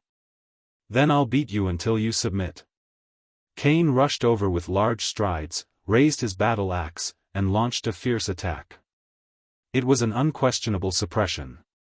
In terms of experience, 10 Garushes could not compare to Cain. In terms of strength and equipment, Cain also completely defeated Garush. The Ox-Head Chief was at the strongest moment of his life. Be it experience or physique, he was at his peak. Compared to him, Garush was too inexperienced. At some point in time, the beastmen's cheers had stopped. They stared at the brownish-red figure that was being suppressed with ugly expressions. At this moment, Garush was more of a defensive fighter than Cain. Of course, as a member of the Hellscream family, Garush had learned 70% to 80% of Lord Howl's jump slash. Seizing an opportunity, Garush fiercely counterattacked from the bottom up, finally using his axe to block Cain's battle axe. Garush seized the opportunity and jumped high. Because only then could he make up for the difference in height and physique between him and Cain, and better hit Cain's head. He wanted to chop down this Ox-Head Chief who had embarrassed him. Unfortunately, he was too inexperienced, and the jumping route he chose was not good. Almost at the instant he jumped, Cain's left hand grabbed his leg and slammed him to the ground in a wrestling position. Ah! Garush spat out a mouthful of blood from the violent impact with the ground. This was only the beginning. Cain was like a broken cloth bag.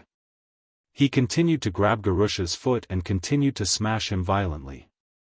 Left throw, right throw, left throw, right throw. Cain, who was swinging his arms, directly humiliated the current chief with absolute strength. Garush was thrown so hard that the world spun and he could not hold on any longer. At this moment, he waved Blood Howl randomly, as if he had hit something. That's right. The tip of the axe blade had indeed slashed across Cain's chest. There were over 100 wounds on his body, and Cain, who was injured in almost every battle, did not think much of this injury. However, he immediately realized that his chest was violently numb, followed by an unbearable feeling of suffocation. Cain let go of Garush's leg and touched the wound on his chest. He saw that a considerable part of his blood had turned green. He realized what it was. Poison. Cain's eyes widened, and this scene was witnessed by Cain's son, Ben. Just as Cain's entire body was almost paralyzed, the furious Garush pounced over. The red battle axe he raised high emitted a demonic scarlet light. "Father, no," Ben cried out in shock. It was too late. Cain, who was poisoned, could not move at all. As the axe chopped down, thunderous cheers erupted among the orcs. Garush raised Cain's head high and let out a victorious roar. Chapter 1836. Not many people could understand what had just happened. Because of the distance and vision, everyone only saw that Cain was indeed suppressing Garush, but at the last moment, Garush directly killed Cain. The wild cheers of the crowd covered everything, including Bane's shout, "Poison! Garusha's axe is poisonous! That despicable guy murdered my father." Did anyone hear that?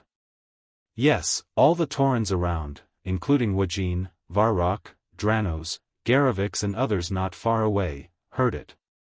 Although every orc around them was cheering and roaring, at least they all noticed this scene. The duel just now was definitely unreasonable. There was a huge conspiracy behind it. Delano jumped off the arena and flipped over Kane's body while suppressing the unhappiness in his heart. He immediately saw the green venom on Kane's chest and the strange green color on the edge of the Great Chief's blood roar. Wuxia stared at this scene, then he suddenly turned his head and shouted, "Varrock Salufar." Wuxia called out a name. He not only called Varrock, who was the notary, but also the warlord who held the core military power of the tribe. Only Varrock was qualified to declare this a shameful makara, and only he could redress Kane's grievances. Varrock's mouth squirmed for a long time, but in the end, he could not spit out a word. Declare this duel invalid? Easy. This kind of obvious evidence, as long as he shouted at Varrock, would be able to prove it immediately. But what about after that? Garush was bound to be despised by the entire tribe, and then who would lead the tribe? There was no talent in the tribe who could be the great chief. Although Garush was reckless, he at least killed the traitor and won. Except for him, no one could suppress the current young orcs. Perhaps it was a mistake to let him continue to be the chief, but who would dare to say that they would be able to lead the tribe out of this desperate predicament? Wuxia? No, his identity as a troll was a huge problem. He could not suppress these young orcs. And although Garush had a bad personality, his personal strength was definitely the best in the tribe. Unless it was Gruul, no one, including Woking, could beat him in Makarali. Thousands of thoughts flashed through his mind. In the end, he sighed and lowered his head. Workin understood, and he did not blame Varrock for his choice. There was only endless sorrow. He turned around and walked past Bane, patting the next leader of the Tauren tribe who had witnessed his father being murdered. "One day, we will make Garush pay for this blood debt." Without waiting for Bane to respond, Wuxia left the dueling field. The poison was not done by Garush, but by Magatha Grim Totem. But that was no longer important. That night, Garush decided to hold a banquet in Agrima and hung Kane's head on the city gate. Everything was blamed on Garush. That same night, Woken found Varrock, took out an oath written on wyvern skin, and declared to him, "From this moment on, I, Woken, on behalf of the Darkspear Trolls, officially declare our peaceful departure from the tribe in accordance with the terms of the declaration made with Chief Sar. If Garush chooses to advance, we, the Darkspear Trolls, will wait for the war in the Echo Islands. Of course, you can also raise your axe to me at this moment, and I will respond with my spear." Varrock was stunned, his lips trembling. Is this necessary? You have made your choice. The Darkspear Trolls have also made their choice. That's all. Without accepting any persuasion, Woken left Varrock standing alone in the chieftain's hall. What was even more shocking was that almost immediately after, Dranos also found Varrock. The Forsaken have announced their departure from the tribe. No. This is not true. You are. I used to be an orc, and you used to be my father. But I am already dead, and the dead are not qualified to have the same rights as the living, are they? Garush didn't think much of me anyway. But I am now the leader of the Forsaken, and I have to be responsible for my people. So be it, father, if you can't stay. Welcome to Winterspring. Or, like our chieftain's father, Grom, you can rely on Duke Marcus. For you, that is also a good choice. Ignoring his father who was completely speechless, Delanos used his ice-cold body to hug his father who still had blood flowing and body temperature, then threw down an oath and left proudly. That night, the goblins and Taurens also announced their departure. Garrawek said in his sharp voice, I don't mind owing people money, but I really mind being owed money. The tribe owes me too much money. Sar can't pay it back, Garush doesn't want to pay it back at all, and wants my life. The Rustwater conglomerate is finished with the tribe. You want the Rustwater conglomerate to return to the tribe? Yes, pay us the money you owe first. Ben said resolutely, this is an unfair duel. The Taurans do not recognize Cairn Bloodhoof's glorious death. The Taurans have no intention of fighting against the tribe, but if the tribe chooses to attack Mulgore, the Taurans will fight to the end at Thunder Cliff. Overnight, the tribe fell apart. When Varrock handed the 4 contracts to give up the tribe's identity to Garush, who woke up with a hangover the next morning, Garush lost his temper on the spot. Betrayal. This is a shameless betrayal. Who gave them the right to betray the tribe? Garush flew into a rage on the spot. Varrock was unmoved. This was set by the previous chieftain, Sar, when he pulled the 4 major races into the tribe. At that time, all the chieftains of the tribe signed the agreement, including me representing the Blackstone clan, Sar representing the Frostwolf clan, and Grom representing the Warsong clan, which is your father. Back then, every chieftain agreed that all races were equal and had the right to leave peacefully as long as the tribe was not in a state of war. Garush clutched his slightly painful head. Isn't the tribe in a state of war now? Who ordered it to be lifted? It's you, chieftain. After you killed Cairn Bloodhoof, you personally announced this decision in front of thousands of orcs at the banquet last night, Varrock said in a deep voice. Garush's face suddenly turned red. He did not admit his fault, but instead vented his anger on the few chieftains. In any case, abandoning the tribe without permission is betrayal. I want to punish those who dare to leave the tribe behind my back. Garush waved his bloody roar. As the chieftain, of course you have the right to declare war. Remember, if you do this, it means that you are declaring war on the 4 major races at the same time, and they are very likely to fall to the alliance. The most important thing is that we neither have a ship to the Echo Islands nor enough food to support an army of more than 100,000 to attack any other race. Varrock retorted coldly. Chapter 1837. By the way, the Kodo, which was the best at carrying things, had also been brought back by the Minotaurs. The Horde could only rely on hard labor. Or use war wolves to pull the carts. Garush was stunned. Didn't I order for the barren lands to be hunted? Varrock said, the barren lands don't have enough prey to support an army of 500,000. Even if the Great Rift Valley is an oasis, it won't do. In the later stages of the game, our hunters would have to travel more than 50 miles to hunt every day. To put it bluntly, the Alliance was waiting for the Horde to start a war. Varrock had sworn that no matter who the chief was, he would obey the orders of the one in the position. The brave beastmen would always keep their oaths.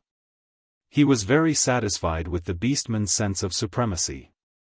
If the Horde did not listen to a single warning, he would immediately kill them. After more than 3 hours, the 4 women were finally taken care of. Duque, who was hugging one on each side, opened a bottle of 1982 Sprite. Kalia was a little confused. She tilted her head. Is that so? Elucia, who was lying on the chaise longue, laughed. I knew it. In the business world, Duque, what you've been doing all this time is stealing raw materials. If you really want the Horde to be good, you should do what we did to help Kalia. Not only should we buy raw materials, but we should also build railways and factories in the places of production. We can also improve the local industry while doing fine processing. Garush was furious that the 4 leaders had left without saying goodbye. He did look down on the other races, but that did not mean he did not enjoy the pleasure of commanding them. Everyone? Jaina was stunned. But would the beastmen dare? Hee.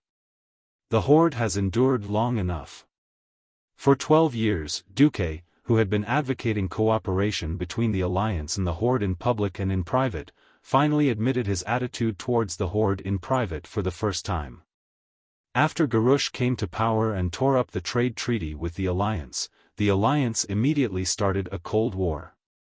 Duque opened a portal and went to several places. He dragged Kalia from Lordaeron, Elucia from South Sea City, and Tyrande from Mount Hyjal. Even worse, he could not find a place to rob even if he wanted to. Actually, it was not as if there were none. The most prosperous places in Orgrimmar were Azhara and Grey Valley. Ha ha ha. Good news. Great news. Dooku was beaming with joy. Such a big event, we should find everyone to celebrate. Most of the time, Garush felt that the Tauren and Trolls were troublesome races that only gave him complaints about not being able to live. When they did leave the tribe, Garush immediately became angry again. The irascible Garush did not give up and asked for several methods, all of which were mercilessly rejected by Varrock. When Varrock reported this to Garush, the great tribal chief flew into a rage. His violent temper made every beast-man who had no choice but to enter the great tribal chief's hall tremble with fear. Tyrande was a little curious. "Duke, did you want to destroy the Horde from the start, or did you change your mind midway and go against the Horde?" In the end, he still suppressed his anger. Duque used his free hand to hold Tyrande's Mount Hyjal as he said honestly, "From the start, I wanted to destroy the Horde. Unfortunately, I've never succeeded. Everything is decided by the times." He blurted out, "So many of us have died. Why is there no food left?" Only the Orc tribe was left, and they had no food or resources at all. Of course, in this life, because Duque tricked Jaina in advance, her young heart suffered the most indelible blow. Jaina, who was known as fair trade with the tribe, had always been like Duque. On the surface, she acted like a good person, but in private, she never gave up on scheming against the tribe. Without airships, there would be no large-scale transportation. Oh, no. Duque had probably opened a bottle of fruit wine that the Night Elves had stored for 82 years with a special method and poured himself a full cup. Last night, the goblins had retreated. What made Varrock despair was that the Rustwater Consortium had taken away all the valuable things made by the goblins, such as the hot air balloon airships that connected Orgrimmar to other places. The only thing that made Varrock feel lucky was that Garush seemed to know the gap between them and the Alliance. He did not dare to start a war with the Alliance. Otherwise, he would really be looking for death. On the other side, when Duque, who was waiting for news from Odom and Vastur, suddenly heard that the Horde had split up, Duque did not say anything. He hugged Jaina happily and spun a few times on the spot. This was because she was the one that Duque had tortured the most. Almost every inch of her skin was planted with strawberries. He wanted to go on an expedition to destroy races like the Trolls and Tauren, but was told that there was no food. This surprised him. "Ha! I couldn't hold it in. Ha ha ha." Duque pretended to be stupid. Varrock said coldly, "Great Chief, we need food to fight a war. Our methods of transporting and storing food are too backward. For every bag of food we transport to the Barren Lands, we will lose 3 bags of food along the way. In order to destroy Gujar, Orgrimmar's granaries are almost empty." This caused the Horde's control over the various regions to drop by several levels. These words were nothing to a traditional orc, but they pierced deeply into Varrock Salufar's heart. For a moment, old Varrock almost wanted to pull out his axe and give this idiotic chief a good beating. In order to deal with the invasion of the Firelands, the Dalajan had already arrived at Mount Hyjal. The Alliance had stationed troops in Grey Valley, Azhara, and Theramor's Dustwallow Swamp. Among the 4 women, Jaina had the most complicated relationship with the Horde in history. Before Theramor was hit by the magic bomb, focusing Rainbow, Jaina had a very long honeymoon period with the Horde. Jaina, who was said to have sold her father out, had a very good relationship with her rumored male friend, Thrall, which caused her father trouble. The wyverns alone could not meet the speed and quantity of transportation. The horde did not have a railway, so all transportation would return to the more primitive era of animal power. When Duque brought all the harem he could find to Karazhan's bedroom, Duque laughed and began to break the armor of the women. Where the Duke Divine sword was, the terrifying scene of 999 consecutive strikes shocked everyone present. Oh! If you didn't say it, I would have thought that you, Duke Marcus, were a selfless hero who only cared about the public. But that's good, it proves that I didn't misjudge you. By the way, why are you purposely tormenting me? Jaina also held a glass of wine, but she glared at Duque with dissatisfaction. Chapter 1838. Elucia burst into laughter. Silly queen, it's fortunate that the man you're with is Duque. Otherwise, you'd still be counting the money after being sold. Kalia was dissatisfied. Humph. If it wasn't for Duque forcing me, I wouldn't have wanted to be the queen. I might even become the #1 adventurer in the Alliance, as well as a professional cleric in the Alliance's hero group. Kalia's words made sense, and Elucia was defeated. The two girls immediately became a ball of fun. Ah! That beautiful spring scenery. Duque almost wanted to end his time as a sage and have some fun with someone else. Jaina stopped him. Let's talk business first. Otherwise, I won't be able to feel at ease. All right. Duque was a little disappointed. Don't be like this, teacher. I'll do whatever you want with the students later. Answer my question first. Duque perked up. All right. How are we going to face the horde? Jaina asked. Duque thought for a moment. First of all, the Alliance must continue to maintain a lukewarm attitude towards the big tribes in a broad sense. If the tribe is divided today, Wajin will leave the tribe with his subordinates, and we will immediately rush to the Echo Islands at night, make some promises, or put some race under our protection. The Alliance will be at a disadvantage. Oh. Even a veteran politician like Tyron was surprised, much less a political noob like Kalia. Jaina blinked. Are you afraid that the tribe will think that the division of the tribe is a conspiracy of the Alliance? Duque shook his head. No. Most importantly, even though Brainless Roar had torn the tribe apart, the tribe's cohesion were still there. If Garush had killed Thrall in the duel yesterday, I might consider doing it right away. But as long as the tribe is not rotten to the bone, once Sal returns, the tribe will reform into a fist. Isn't it a good chance now? Jaina asked. Duque sighed. It's a chance, but it's not enough. Our alliance is too strong and gives the tribes too much pressure. As long as there was any sign of trouble in the alliance, even if the 5 tribes had irreconcilable internal conflicts, they would immediately unite again. And the key is that the alliance still lacks a righteous cause. Tyron nodded. Yes, the alliance is indeed not a violent organization. The alliance clearly lacked a reason to wipe out the entire tribe. However, would Garush give the alliance such a reason? His brain wasn't good, but he shouldn't be that crazy, right? At least he hasn't declared war on the alliance yet. No, I think, maybe everyone underestimated his stupidity. Of course, it's just that he doesn't have the chance now. When he does.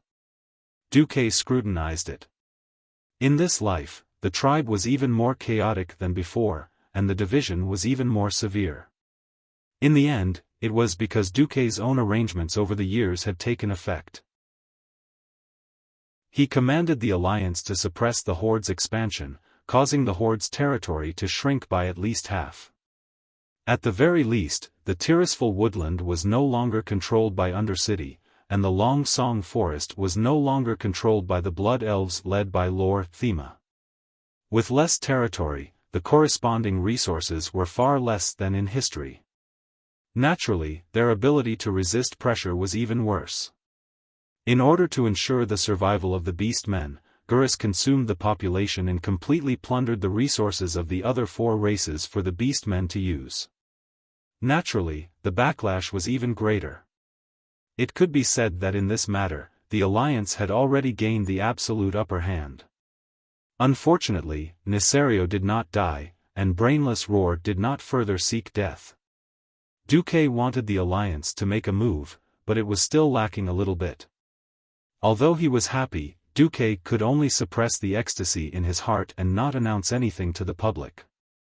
At this time, Kalia said a little strangely, "Yes, speaking of which, you've also accepted Sister Iril. Why didn't you call her for your secret celebration, Duque?" Duque had a strange look on his face. It was Jaina who giggled and said, "Of course we have to find her for the celebration, but there are many things that can't be told to her. If she knows, all the Drenii will know." Indeed, Hoof was a little mature. Unfortunately, she still had the mentality of a typical young girl. Anything good in one's heart could never be hidden from the people around them. It was such a big thing that Duque wanted to secretly deal with the Horde. It was good enough that the various tight-lipped queens knew about it. Even if all the participants of the Throne Council had a tacit understanding, some things should not be announced in advance. At this time, Hoof sent a magic message, "Duque, Duque. I heard that the Horde has split. Don't say anything, come over immediately, I have something important to inform you." When Hoof stepped out of the portal, Duque did not say anything and directly pointed his sword at Hoof. After a round of Duque's 999 godly swords, the 4 women even came up to help put down Hoof, causing Hoof to exhale more than it inhaled. Then Duque slowly informed Hoof that his attitude towards the Horde was to wait and see. The butterfly effect caused by Duque, the butterfly, had really changed Azeroth too much. Originally, in history, the Cataclysm should have been Sal's most glorious moment. Sal, who had been promoted to the Shaman of Salvation because of the Cataclysm, should have been widely praised throughout the entire world and received the greatest recognition from the Sleeping Dragon Temple. Unfortunately, with Duque's existence, it seemed that there was nothing for Sal to do. At this moment, in Nagrand, Sal, who was wholeheartedly practicing the way of shaman, suddenly received news from the spirit of the earth. What? Duque killed the fire demon King Ragnaros and officially replaced it as the supreme lord of the fire elemental world? And forced all fire elemental creatures to serve the Alliance mages first? Sal's heart was like a level 12 hurricane. Because the broken planet Draenor, where Nagrand was located, was too far away from planet Azeroth, in the absence of special magic communication, it was normal to rely on the elemental spirit to transmit the news for such a long time. He felt terrible in his heart. He gave up his power and left the Horde, of course, because he was forced by the political situation. What he really wanted was to protect the world of Azeroth, to become a demigod, and to gain the recognition of him and the tribe from the Sleeping Dragon Temple. At least in the general trend, he would not be left behind by the Alliance. Otherwise, if every world-destroying event had nothing to do with the tribe, and if the Alliance really wanted to attack the tribe, the Long Sleep God Temple and the Protectors would definitely stand by and watch, or even help the Alliance. At that time, the Horde would really be finished. But Duque sitting on the throne of the King of Fire was definitely destroying Sal's plan. The way of shaman was to communicate with the elemental spirit, which was a relationship of request. It was absolutely different from Duque's, "I'm the Emperor, you do whatever I want you to do." Duque made the fire elementals serve the Alliance first. To put it bluntly, in the future, the shamans of the Horde would not be able to use fire elementals to attack the Alliance. Otherwise, they would turn around and burn the shamans first. This feeling of being stuck at the source was like being strangled by a rope that could pull you up and hang you at any time. Chapter 1839. This is bad. Duque will definitely let Sylvanas, who is already a demigod of wind, deal with Al-Akir, and let Vashj, who is also a demigod, enter the throne of tides. If all three elements are controlled by the Alliance. Thrall did not dare to continue imagining it. No. I have to change direction. The priority should be the Earth. This is my last chance to overtake them. Thrall was unknowingly getting a little impatient. He did not realize that impatience was the worst thing to do when it came to the Earth. Due to the lack of information, Thrall did not realize that there was a mortal called Magni Bronzebeard who was already so much ahead of him in the path of the Earth. While Thrall was getting impatient, Duque was enjoying the clumsy pillow talk. Duque, let me tell you. Beast men are all brutal fellows, sob sob sob. Don't talk, savor it. Duque said righteously as he pressed down on her head and held her horn. Hoof rolled her eyes, but could only bury her head in her work. Hearing that the tribe was splitting, the Drenii, who had a deep hatred for the beast men, naturally had other thoughts. So-called forgiveness was *T to the middle and lower class Drenii. You killed my entire family. Do you expect me to say, long live forgiveness and wait for you to kill me? Duque saw Hoof's clumsy but hard work and gave her some hope.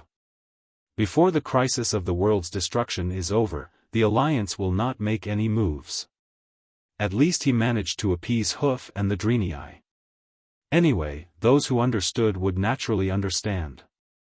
The key was that Duque did not say anything from start to end. After the tribe split, Duque waited bitterly for 3 days before he finally received the first piece of good news. As a demigod of the Azeroth Weave, Duque was extremely sensitive to changes in the elements. After all, the biggest access points for the elements in the Weave were fire and ice. The fire element flowed unimpeded, and the Weave could receive as much as the fire elemental world overflowed. There was no need to be too serious in monitoring the fluctuations of the water element. Before this moment arrived, the supply of water elements was unstable. Tidehunter Neptulon had never communicated with Duque. Ever since Duque established the Weave, he had been walking the path of Hydraxia's water elementals. It wasn't very generous, but at least Duke Hadasis could give him a 5% share. Suddenly, Duque was pleasantly surprised to find that the share had jumped from 5% to 51%. In the next second, the magic communication with Vashj that had been blocked for a long time returned to normal. In the magic mirror, Vashj's long red hair fluttered in the deep sea, giving off a mysterious and hazy beauty. She respectfully crossed her arms on her shoulders and bowed towards Duque on the other side of the screen. Then, she transmitted her soul voice. Dear Master, your most loyal servant, Celia, did not disappoint you. In the tidal throne, she slew the king of sea monsters, Azamat, and saved the water elemental lord, Tidehunter Neptulon. After my persuasion, Neptulon is now willing to follow me and serve you as the supreme ruler. Well done. My Celia. When you come back, I will reward you well. This conversation contained too many hidden words from both sides. Vashj clearly referred to herself as a demigod in all public occasions. But in front of Duque, she would always be the little maid that Duque saved in Azhara's palace. And Duque called her, my Celia. This kind of recognition was the biggest reward for Vashj. There seemed to be some kind of liquid in the water from the corner of Vashj's eyes. That should be tears. There was another image in the magic mirror, and it immediately switched to Neptulon. Neptulon was a huge humanoid creature, almost 10 stories tall, similar to Lager.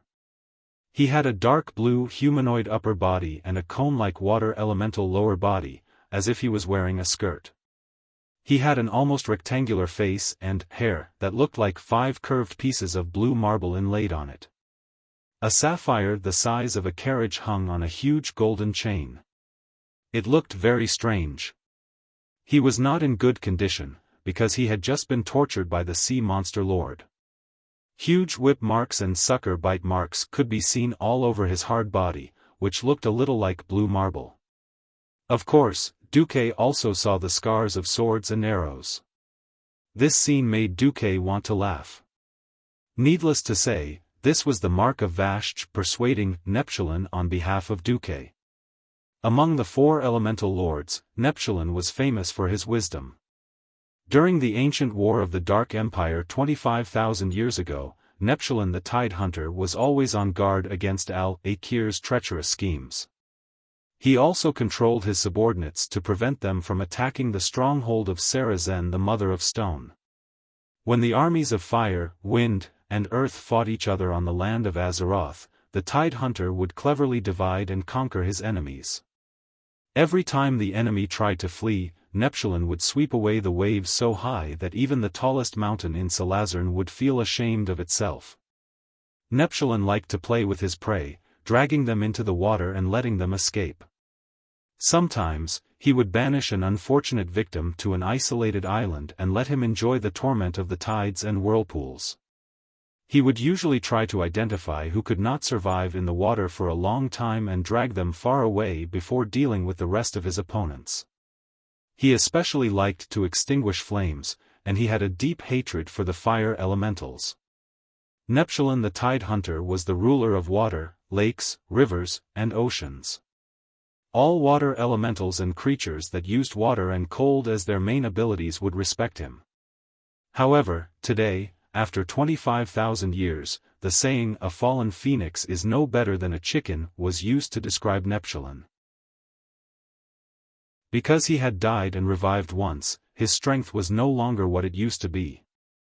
Otherwise, there was no way to explain how a mere sea monster could defeat him.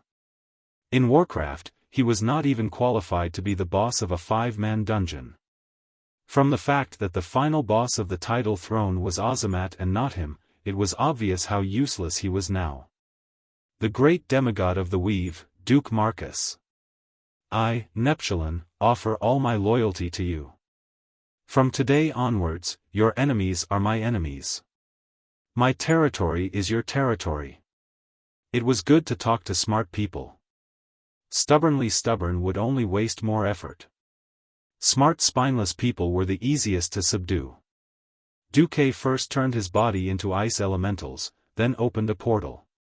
In the next moment, Duque's figure appeared in the tidal throne in the deep sea. There was almost no light in the dark sea. However, with his elemental senses, Duque could clearly sense everything around him. Vashch immediately offered Duque a portion of the elements here. Chapter 1840. 1%. 10%. 30%. 51%, the elemental share was the control of the entire water elemental world. In a sense, controlling more than half of the elemental world was equivalent to controlling a super reservoir. As a ruler, he could control how much water was released. It was like fish in a dry swamp, or accumulating small amounts. An elemental world was a little different from a reservoir. It itself was like a huge nuclear reactor. The difference was that it did not flow out nuclear energy or electricity, but would continuously produce elements. This was why the elemental world overflowed with elements towards Azeroth and other planes since ancient times. Feeling that his soul touch had spread to more than half of the elemental world, including the tidal throne, when Duque absorbed 51% of the elemental share, he stopped. Master? Vashch was a little puzzled. Silagia, you take another 30%. Usually, I will give you an additional 10% of the usage. As for how you distribute it, that is your business. Yes. Vashch did as she was told. The eyes of Vashch's core subordinates all lit up: Unstable Hydas, Deepwater Lord Carathilas, Marogr Tidewalker, Yusler. They had followed Vashch for the longest 10,000 years, and the shortest was at least a few hundred years. What were they after? Wasn't it just more power, more territory, and more authority? Duque believed that Vashch could control this group of guys very well. Perhaps in time, there would be a few new water demigods born, thanks to the fact that the ancient god Enzos did not directly intervene in the affairs of the water elemental world. The elemental share here could be said to be quite complete. When Vashch killed Urzamat, she found it very funny. Urzamat actually took 40% of the elemental share and beat Neptulin, who had 30% of the elemental share, like a dog. The remaining 10% was left for Neptulin, and Duke Hydas's share was raised to 9%. The share of the entire water elemental world was decided in this way. Perhaps some people would ask why Vasht, who only had a little elemental share in the water elemental world, would beat Urzamat up. That was because the total amount of elements that Vasht controlled was higher. In fact, the Azeroth main world and the elemental world were two separate entities. The elemental concentration in the elemental world was undoubtedly the highest. Although the concentration was high, the total amount was small. The Azeroth main plane's elemental concentration was low, but the total amount was many times greater. It was as if the entire land of fire had descended into the main plane and only occupied the small southern foothills of Mount Hyjal. The water elemental realm was about the same size, just the size of Valshi. That was why Ragnaros and Al-Akir dreamed of occupying all the fire and wind elements on the main plane. Although the elements realm was the source of elements, the absolute quantity of elements in the main plane could also consume the pure elements in the elements realm. This was why Duke had applied to planet Azeroth's will to make Vasht a demigod under the direct jurisdiction of the planet. Having managed Lordamir Lake for so long, Vasht's cards were definitely better than Ozamat and Neptulin, who had torn apart the water elemental plane. For Duke and Vasht, controlling the water elemental realm was equivalent to controlling the entire Azeroth water element from the source to the branches. Although the total amount of water element on the entire planet was too shocking, far beyond the scope of a demigod's control, having both the branches and the source was unimaginable. When the water elemental realm was completely integrated with the main plane, it was foreseeable that the share of water element would become more and more valuable. The law of nature was that the winner took all.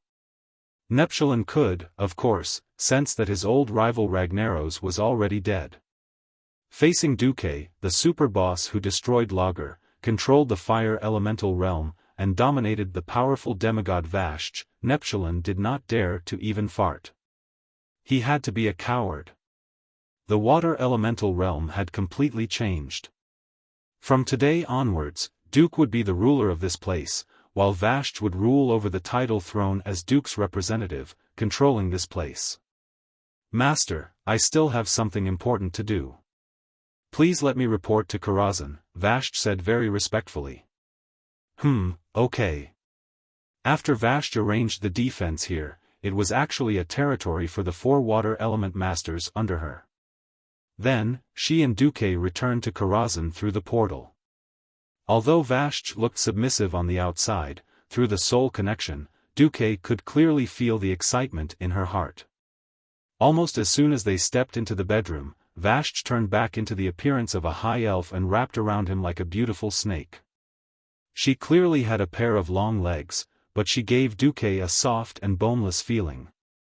Master, with a sickeningly sweet voice, Vasht displayed a kind of passion that did not match with a water element demigod. Duke unsheathed his godly sword, followed by sword-drawing technique and sword return technique. The seemingly monotonous 2,888 consecutive stabs had an unimaginable fiery effect. In the end, Vasht, who overestimated herself and wanted to challenge Duke, ran out of stamina and was put to the ground, limp like mud. Duke raised his eyelids. This is your important matter? Nothing is more important than confirming Master's care for me. If Master doesn't trust me, then I will continue to be my personal maid. I don't want this water elemental realm. What Vasht said made sense, and Duke was speechless. This was the difference in the way people thought because of their different backgrounds. Vasht, who was born as a noble but had been a maid for Queen Azhara in the palace for a long time, still had the habit of relying on the royal power or the strong. That was something that could not be changed. Just like in the original history, Vasht, who was once independent, finally found Illidan, the unreliable Doc, just because she felt that Illidan was stronger than her and that there was a better future with Illidan. so she died tragically in the Serpent Shrine Cavern. In this life, she saved her soul and saw Duque as the only salvation for her body and mind, so she became Duque. Duque's focus and desire were even above her personal wishes. Duque could not help but like this loyal dog-like attribute brought about by changing history. It was so worry-free. After being intimate with Vashti for an entire day and night, Duque suddenly received an unexpected visitor, Kale, that Sunstrider. "Oh, what a rare guest. I didn't expect you to visit me." This was not a polite remark. Although Duque had helped Kale back then, and Kale was very grateful to Duque, for the sake of his subordinates, Kale had to create a small circle independent of the Alliance's power circle. This group of people was under orders from the Alliance, but also a bit like an organization like Silver Dawn, with a certain degree of independence. Chapter 1841. For the sake of that group of people, and not wanting to provoke the Windrunner family, which held the power of the Blood Elves, Kale, that's relationship with Duque was always a little ambiguous. Kaizi would accept any of Duque's arrangements or orders, but he rarely came to find Duque in private. Kale, that's glanced at Vashti, who was standing beside Duque and dressed like a maid, with a dignified bearing and lustful eyes. He seemed to be a little concerned, but he also seemed to be used to it. His reaction was a little strange. "What? I've already reported Vashti's attack on the water elemental realm at the throne meeting." Duque found it strange. Kaizi sighed.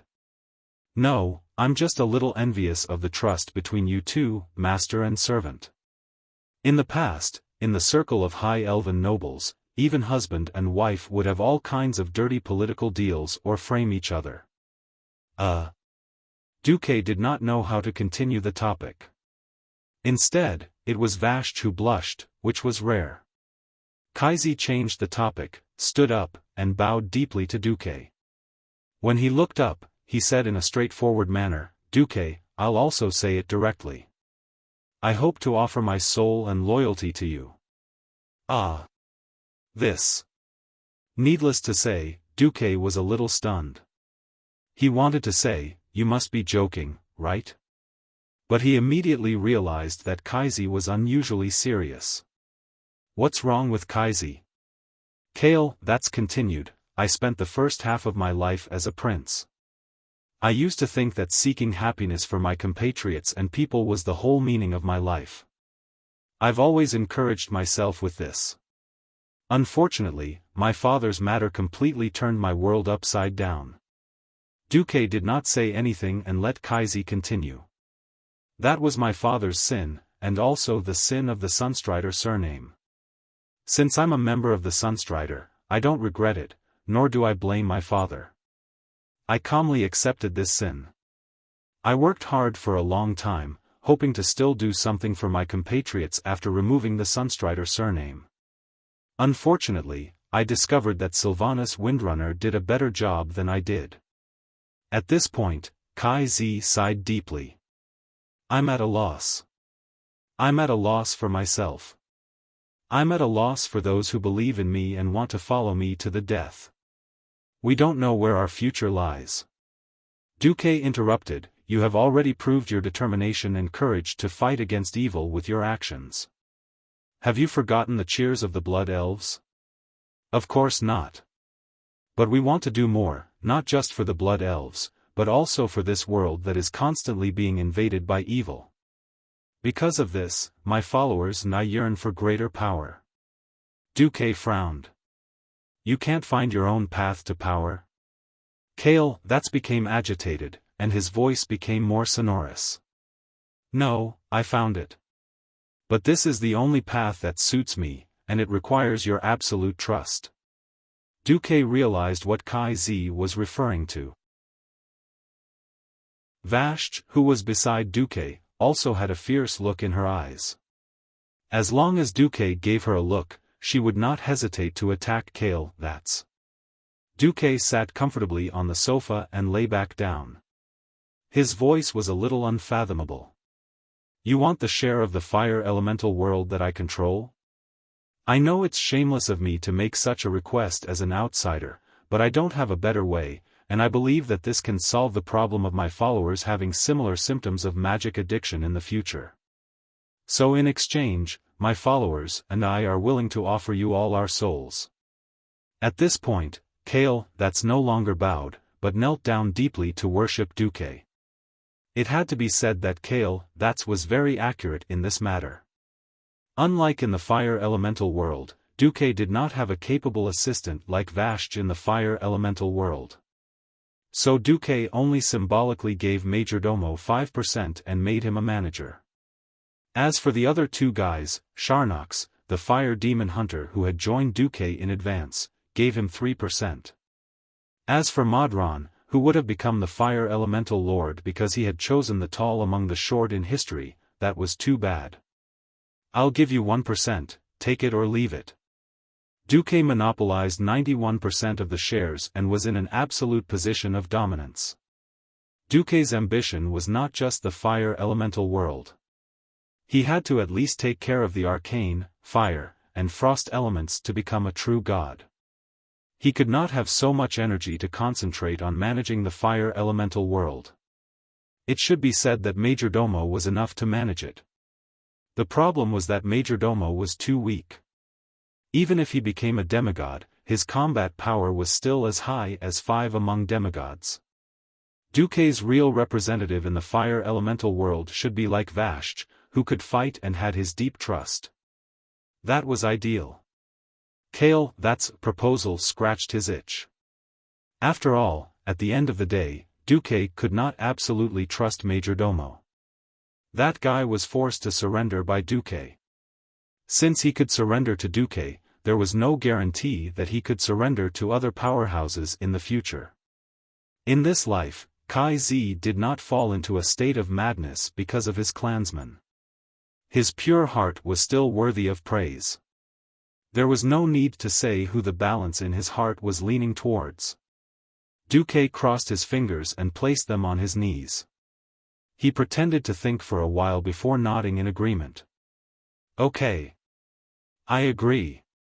There are many people who are willing to offer their souls to me in exchange for power, but not many of them have character and will that I recognize.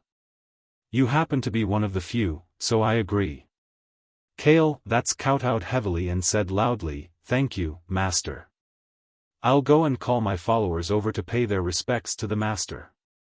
A few minutes later, Kai Zi brought a group of subordinates and filled Duque's reception room. "Greetings, Master," dozens of elves said in unison. Duque had to admit that Kale, that's was quite popular.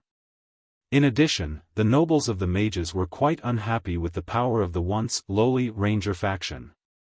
Not every mage who had lived for thousands of years and was used to being a big shot could condescend to be ordered around by the ranger faction. Therefore, a large number of mages joined Kale, that's. With the help of the weave, just Kai Zi's subordinates alone could form a new Silvermoon Council. From now on, Master will only have the great weave demigod Duke Marcus. I, Kale, that Sunstrider, am just one of Master's servants. Everyone, please recognize your new identities. Kai Zi instructed. Yes, dozens of people answered in unison. Kai Zi turned to Duque. Master, you can choose any one of them to be your guard or maid. Back then, Kai Zi had given Duque an astromancer, Solarian. It was unknown if he was addicted to giving them away, or if the high elves had the habit of giving girls away. In any case, Duque was still a little uncomfortable. Chapter 1842. It felt like a dynasty before the Celestial Empire, where it was normal for rich families to give their concubines away. Interestingly, the moment Kai Zi said this, one of the 4 heavenly kings beside him, the astrologer Caponia, became anxious. She stared at Kai Zi anxiously, and then felt that it was inappropriate, so she secretly tugged on Kai Zi's sleeve. Kai Zi seemed to have come to his senses and wanted to change his words, but he did not dare to open his mouth and slap himself in the face. Duque wanted to laugh at the sight of the young couple. Duque looked like he was about to snatch someone's wife. Alright, I think Caponia is not bad. When Duque said Caponia's name, Kai Zi and Caponia felt completely disheartened, as if there was nothing left for them to live for. Kai Zi immediately reacted. Back then, because he lacked courage, he had knelt in front of his great lich father, who had sought refuge with the Calamity Army. This time, he was not going to be timid anymore. He was going to say no loudly. Without paying attention to the second half of Duke's words, Kaizi's body suddenly burst into flames and his whole body jumped up. Yes, he really jumped up. He was at least 5 to 6 centimeters off the ground.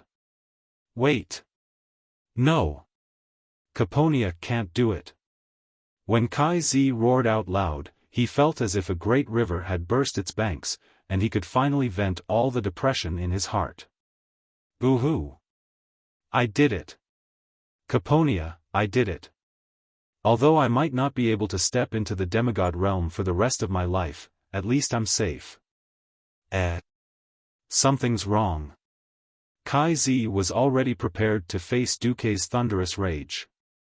After all, he was the one who went back on his word. But why was Duque smiling evilly, his blood elf followers shocked, and Caponia a little angry? Kale, that was dumbfounded. Duque leaned against the back of the sofa in satisfaction.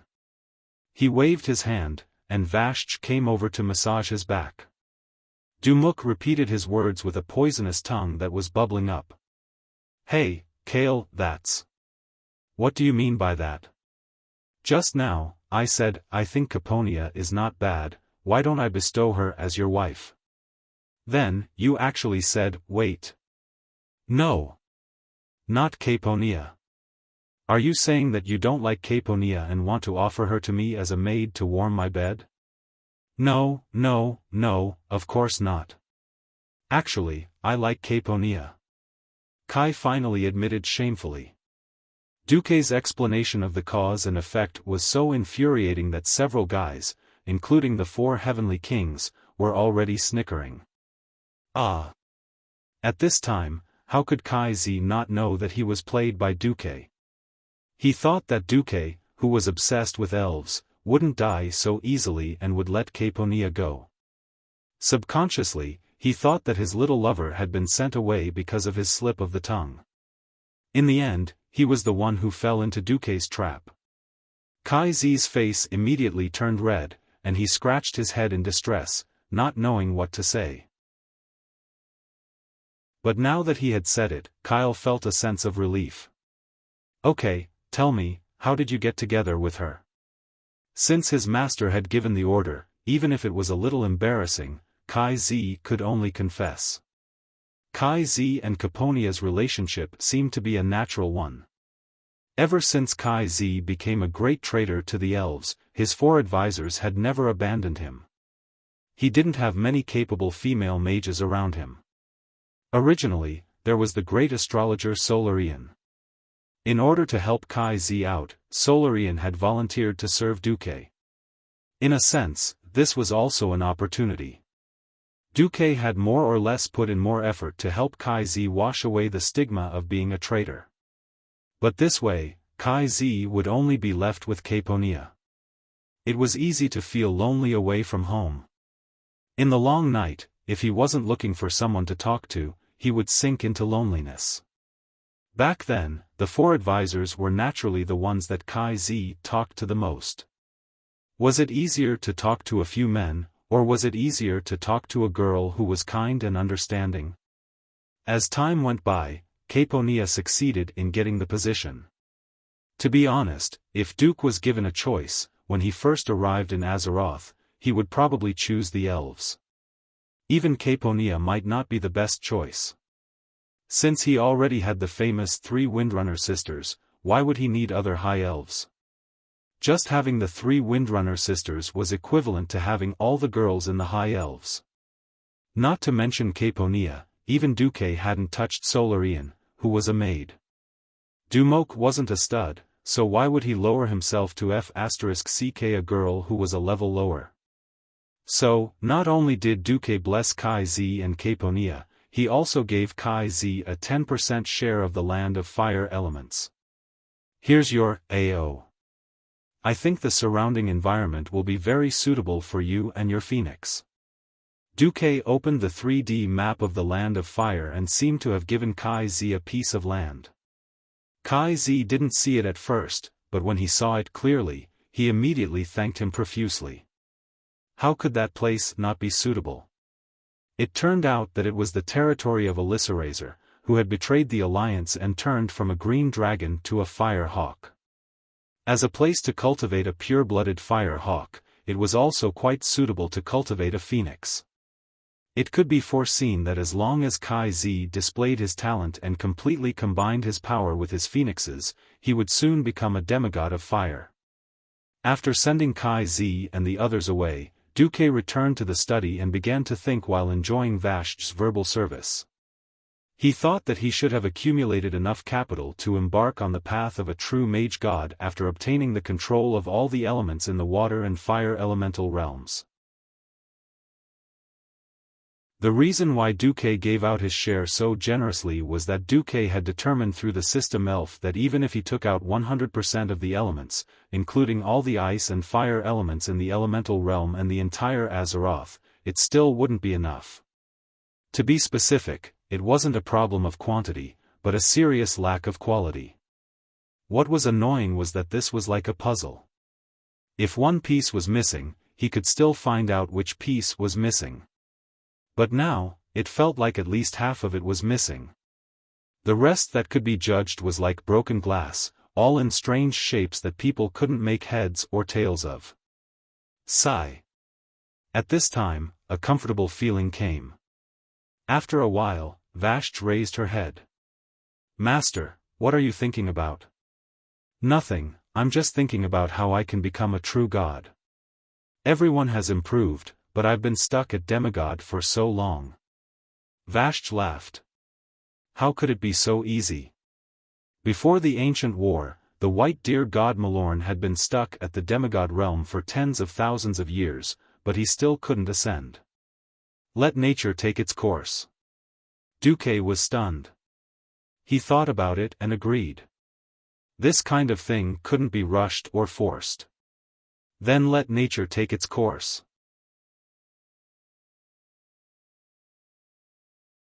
Chapter 1843. Duque looked into the distance. With the help of the magician's eyes, he could see the situation near Oldham thousands of miles away. Servanas was a very proud man deep down in his bones. Without Duque, perhaps she would still be an arrogant elf in this life even if she did not become the undead queen. It was because she was venting her dissatisfaction at Duque while blowing Duque's pillow talk that Duque could not do anything to her. When you peek at my battle, it makes me feel that you don't trust me. If you stay in the shadow behind me every time, ready to support me at any time, it will make me feel very useless. Before leaving to fight against AO Trash, Queen Sylvanas said this to Duque in a half-complaining tone. Duque really could not do anything to Queen Sylvanas. Some women were willing to give up everything without reservation. Some women always wanted to keep their own territory, so that they could have a breathing space. Queen Sylvanas' independence and the pride that appeared from time to time was more like her trademark, even to the extent that it was already a part of her soul. Sometimes she would bring trouble to Duque, and sometimes she would surprise Duque. This always made Duque love and hate. Duque did not dare to directly look into the wind god's throne. Unlike the great Screw Laga who only realized that the enemy was right in front of him, whether it was AO Trash or Queen Sylvanas, those who played with the wind element were extremely sensitive. As long as Duque dared to inject his arcane elements into the wind god's throne, the two big bosses would definitely find out immediately. It was fine if Akir found out, anyway. Duque did not intend to let this guy live, but Queen Sylvanas. If he did not handle it well, there would be turmoil in the harem. Speaking of which, Queen Sylvanas was pregnant with Duque's child. A pregnant mother could not be provoked. Duque could only bitterly use the most secretive method to set up a batch of passive sensing tactics for the wind element. There was no way. Duque did no magic of the 6 major elements, but among the 3 elements of nature, holy, and shadow, Duque was the weakest in nature. Not to mention that the nature element included wind, thunder, and other branches. In front of the real demigod of wind, he was just an amateur. Fortunately, Duque also had his own unique skills. He could roughly judge the current situation of the battle based on the flow and proportion of the wind elements. Oh? We've already passed the Wind Council? Duque was a little surprised. The Wind Council was one of the 4 heavenly kings under Al-Akir. As the Lord of South Wind, Siamat, was imprisoned by the Nephesite, one of the 3 major tribes of Oldham, Al-Akir's deputies eagerly wanted to fill the power vacuum that appeared in the Wind Council. The remaining 3 members of the council were Anshul, the Lord of West Wind, who could heal his allies or poison his enemies with wind, Loash, the Lord of East Wind, who could grind the grandest mountains into dust with his wind, and Nishal, the Lord of North Wind, who had lost more lives than the other 3 combined. Doesn't it sound like the 3 counselors are pretty awesome? In reality, that was all there was to it. After all, the equipment dropped by the Wind Council was not that great. When Duque was still a player, the so-called random enchantment that dropped equipment caused many of his team members to bleed profusely. What really deserved Duque's attention was the change in the proportion of the wind elements. Duque sensitively discovered that the proportion of elements in the wind elemental realm had changed. In addition to Queen Sylvanas, who had already interfered, there were 2 more share controllers.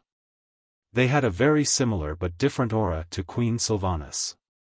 Duque almost immediately recognized that it was the aura of Aurelia and Sasha. Duque's heart leaped with joy. Territories needed to be managed, and blindly plundering and squeezing was not advisable. Obtaining enough elements also meant paying the corresponding responsibility. Just like how Duque chose Vashj as the representative of the water elemental realm and made Kaisi a trusted aide of the fire elemental realm. In the end, Queen Sylvanas still chose her sisters as her deputies. Of course, this made Duque feel gratified. At the same time, it also meant that Aurelia and Sasha also had the ability to hurt Al-Akir. Feeling the intense and frenzied movement of the wind elements, Duque could totally imagine how fierce the battle in the wind god's throne was. In fact, it was just as Duque imagined. After beating up the 3 idiots of the Wind Council, Queen Sylvanas used a small trick to deceive Al-Akir and did not immediately discover that the council was completely annihilated. This allowed Queen Sylvanas to recuperate and let her sisters come over to absorb the power and element share of the 2 wind lords. When the 3 sisters were done, Al-Akir, who felt that something was wrong, appeared. His figure was similar to Ragnaros. The huge amount of elements in his body made him extremely huge. His height alone was more than 10 stories high. The length and volume of his lower body were immeasurable because his lower body was a few layers of tornadoes that rotated clockwise or counterclockwise. The decoration on his upper body was a little ridiculous. Al-Akir had a purple bun that looked like a Hindustani. The purple bandage-like band covered almost his entire face. Only 2 flashing purple lights could be seen, which could be considered his eyes. The main parts of his body were covered with thick platinum armor.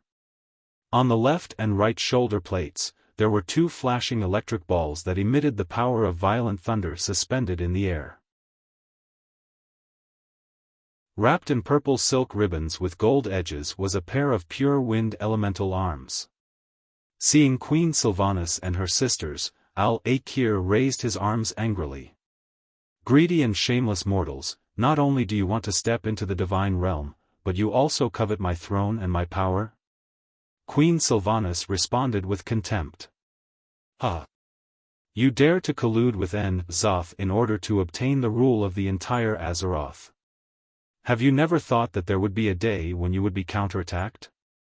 I really admire your naivety. If the word naivety was used to describe a little girl, it would be a compliment. To describe a lord of elements who had lived for tens of thousands of years, it would be utter contempt. Queen Sylvanas easily provoked Al-Akir's anger. The wind element was not a good-tempered fellow. Al-Akir was not as irascible as Lager, but he was not far behind. Al-Akir would not be nice to a thief like Queen Sylvanas who wanted to seize the throne. Queen, let me help you. Gavinrad waved his wind sword and slashed at Al-Akir. Al-Akir suddenly flew into a rage. Son. Bastard human. Shameless human. How dare you use my son's power to attack me? Gust of wind. At first, Gavinrad did not understand why Al-Akir suddenly changed his target when he wanted to kill Queen Sylvanas first. But when he heard Al-Akir's angry roar, he realized that he was the one who caused trouble.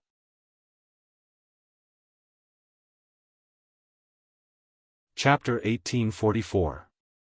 Gavinrad had been playing with the wind sword for a long time.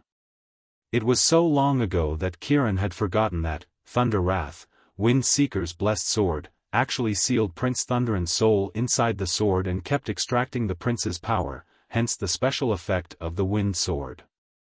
It wasn't his fault that he had forgotten. After all, this was one of the earliest divine weapons of the Alliance of Heroes. Who was Prince Thunderan? Wasn't it just Al-Akir's son? Using the power of his son's smash to slash his father didn't need to say anything.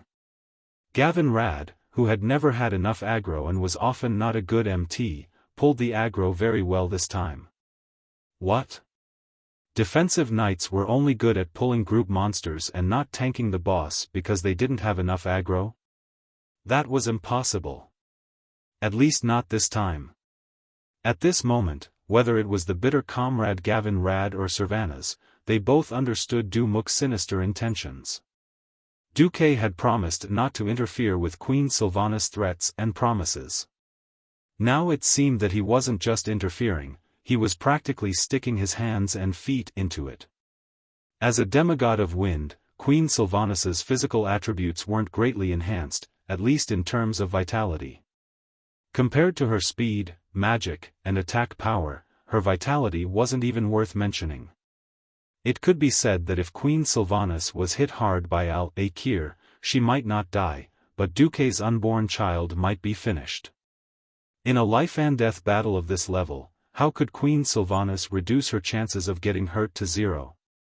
This wasn't a game where there was a main tank and defensive warrior to take most of the damage from the boss. In reality, bosses weren't stupid. They all had brains and wouldn't be affected by aggro pulling skills like taunt or armor break. The boss would attack someone purely because they were a greater threat to him. Of course, there was one exception, and that was the true meaning of ridicule. Queen Sylvanas was here to seize power, so she would at most be considered an attempted crime. What about Gavinrad? He had witnesses and material evidence and could be directly convicted. Every bit of power in the wind sword in his hand came from the soul of Prince Thunderan, who was sealed in the sword. The prince's soul led the gathering of wind elements, which resulted in the wind sword's special effect.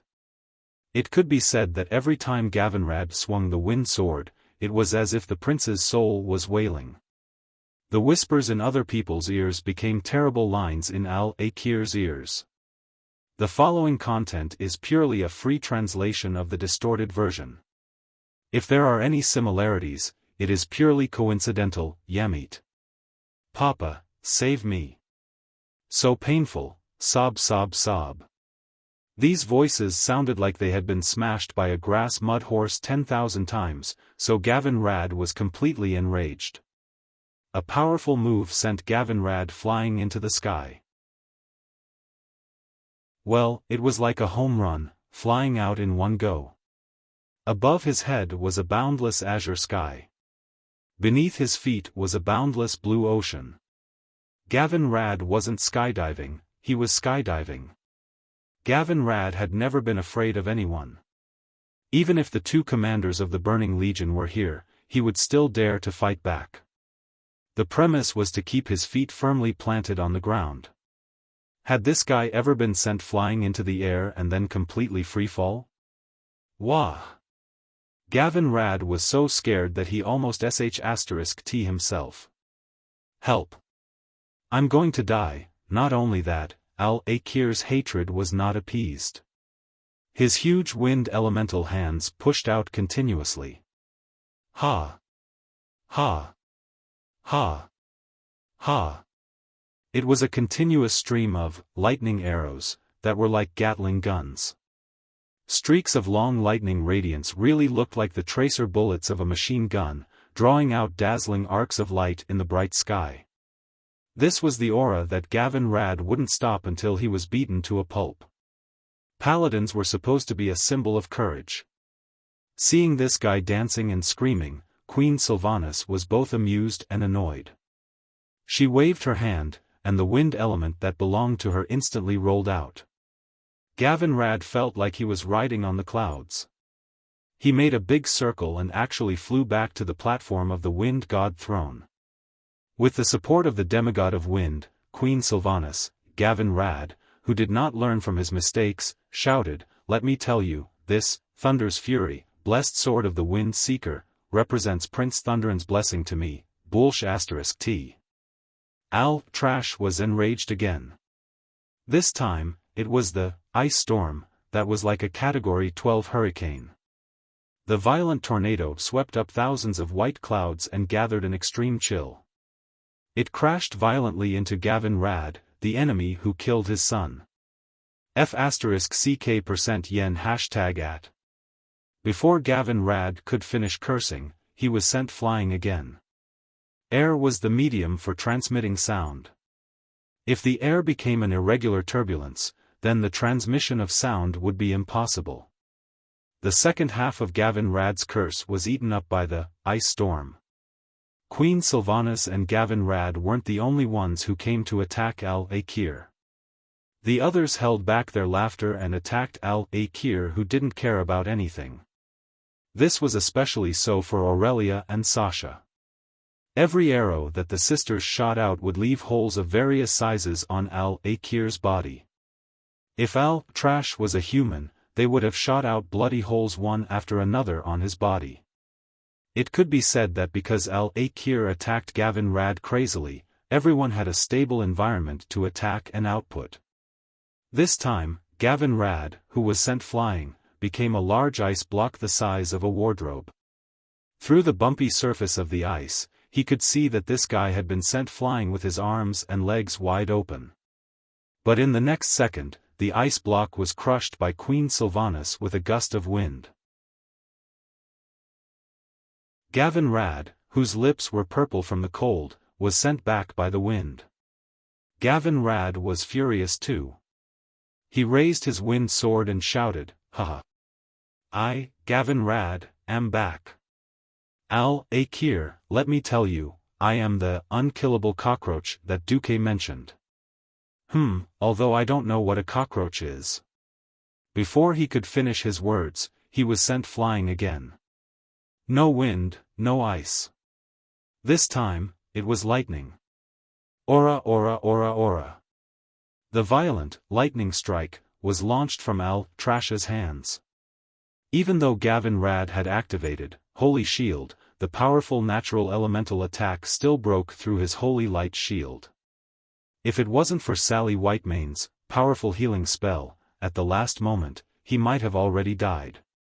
Even so, there was still an unknown object that looked like a burnt corn or a dark paladin flying through the sky. Queen Sylvanas, I'll call you Queen Sylvanas just like Duque. Can we make a deal? Don't send me back. Gavin Rad was about to cry. Sylvanas said seriously, "Winds return." A minute later. No. No. I admit defeat. Please don't send me back. Wind return. I'm really going to die. A certain paladin was furious. Wind, return. Chapter 1845. Anger was a double-edged sword. It could give people strength and explosive power, but it could also make people lose their rationality and judgment. Al-Akir was not human, but he also had emotions, and that was enough. Gavin Rad was the poisonous bait that Duque had set up to feed to Al-Trash. Regardless of whether Al-Trash ate this poisonous bait, it would greatly distract him. Unless it was an existence without emotions, as long as it was an intelligent creature, it would be difficult for it to remain indifferent to the enemy who killed its children. Holy Knights were famous for being able to fight and take damage. Even though Gavin Rad seemed a little weak. As one of the remaining 5 Silver Saints, he had escaped the shackles of fate and escaped the fate of death from Arthas. After going through so many battles, his vitality and endurance were infinitely close to the demigod realm. With the support of so many healers, and the storm armor that Queen Sylvanas secretly gave him, it was difficult for him to die even if he wanted to. It was just a little hard for him to keep getting beaten up. In fact, when Al-Akir chased after him, he had already accepted his fate. It was just that he would not feel good if he did not curse out loud. When Al-Akir woke up from his anger, it was already a little too late. The attackers led by the 3 Windrunner sisters and the Storm Warden Amarin took advantage of the time when he was beating Gavin Rad to quietly deplete 75% of his wind element. Elemental creatures did not have a specific pain system. Only damage that directly pierced the soul would cause them to be alert. However, the high-purity wind element that belonged to Al-Akir was actually his life force. With 3/4 of his life force gone, Al-Akir finally woke up.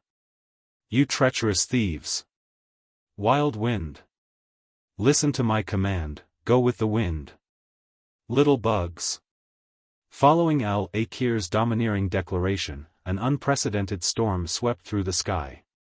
It was a terrifying storm that could cut rocks into pieces and pulverize bricks into gravel. Not only was there frost, but there was also terrifying lightning that danced like snakes. Amarin created a tornado that was independent of Al-Akir's power to protect everyone. The people were saved, but the platform that carried the Wind Council's Wind Lords suddenly collapsed. Ah! Many Alliance heroes screamed. Especially heroines. It was easy to feel weak if one's feet were not firmly planted on the ground. The sudden feeling of weightlessness was torturous. For example, Sally was the one who shouted the loudest. From the Molten Core until now, Sally was an old member of the Alliance's hero squad. From a little girl to a slender and elegant young lady, Sally could be said to be a veteran. Unfortunately, some things just couldn't get used to, so she was the one who screamed the loudest. "Miss Sally, please stop screaming." Hajaran Mingi couldn't take it anymore. "In theory, Her Majesty the Windrunner Queen will save us soon. Of course, I have the slow fall spell." "Why, is Miss Whitemane going to become a mage?" Milhouse made a suggestion that was out of place. In fact, in the next second, Queen Sylvanas shouted. The eye of the storm, the stones that were supposed to fall rapidly due to gravity began to spin strangely in the air, trembling. Some of the tiny gravel even flew higher into the sky in defiance of gravity. Every mortal who was falling suddenly felt that there was something under their feet.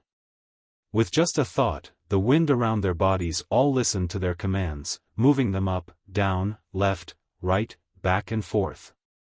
Everyone, including Storm Watcher Amarin, realized that they could actually fly, and their speed was 300% of their normal movement speed. "This is the eye of the storm?" Amarin was a little shocked. "Huh. I can fly." Riadaline was very happy. "That's amazing." Solon and Leander were in awe. If not for the fact that they were facing a strong enemy, everyone would definitely enjoy the feeling of flying freely. "Gavin Rad, where are you going?" "I suddenly remembered that I have something urgent to do," a certain paladin said with a sobbing voice. Queen Sylvanas smirked, and with a wave of her hand, she grabbed Mr. Gavinrad, who was trying to slip away and fly as far as he could. In fact, Queen Sylvanas' actions were a little redundant. Aulakar, who had woken up, was already suppressing his own unhappiness. He ignored the little bug Gavinrad and focused on dealing with her. Only Queen Sylvanas could shake the source of his power. Lightning, lightning wand, lightning cloud, static shock. Aulakar used a series of lightning attacks from the wind elemental branch to beat the hero team into a sorry state. The attack speed of lightning was faster than the wind, and it was also harder to defend against.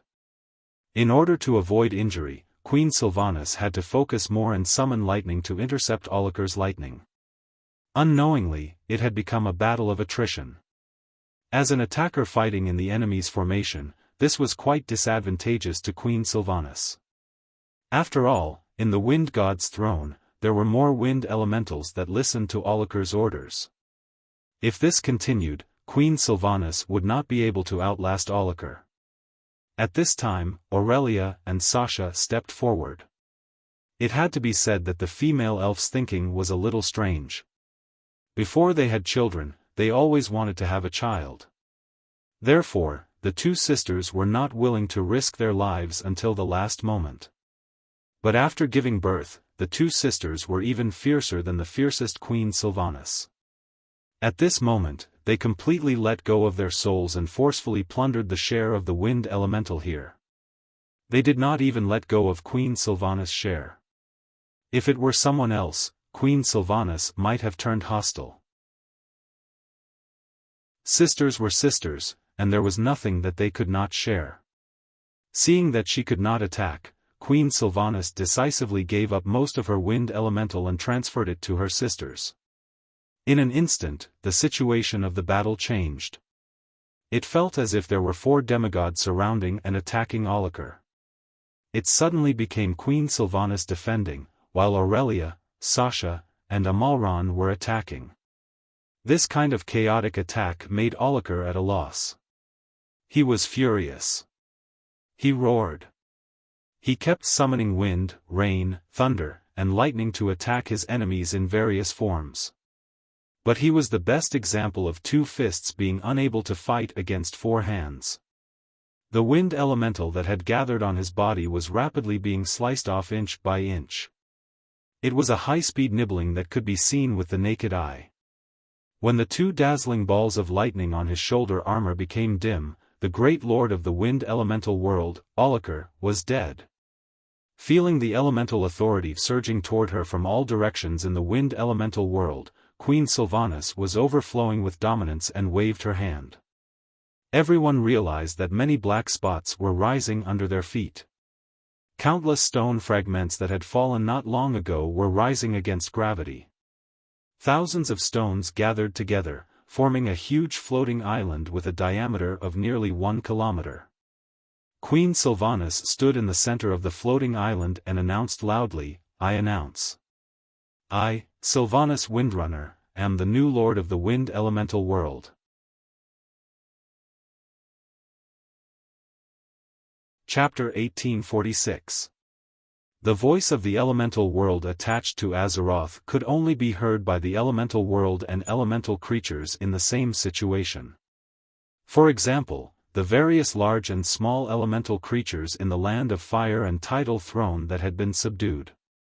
From Vashj and Kale, that's who stood at the top of the elemental world, to the second brothers like Majordomo and Caratheras, to the pitiful Smoldron and Neptulin who could have been big bosses but were now just third brothers, and to the elemental creatures of various levels.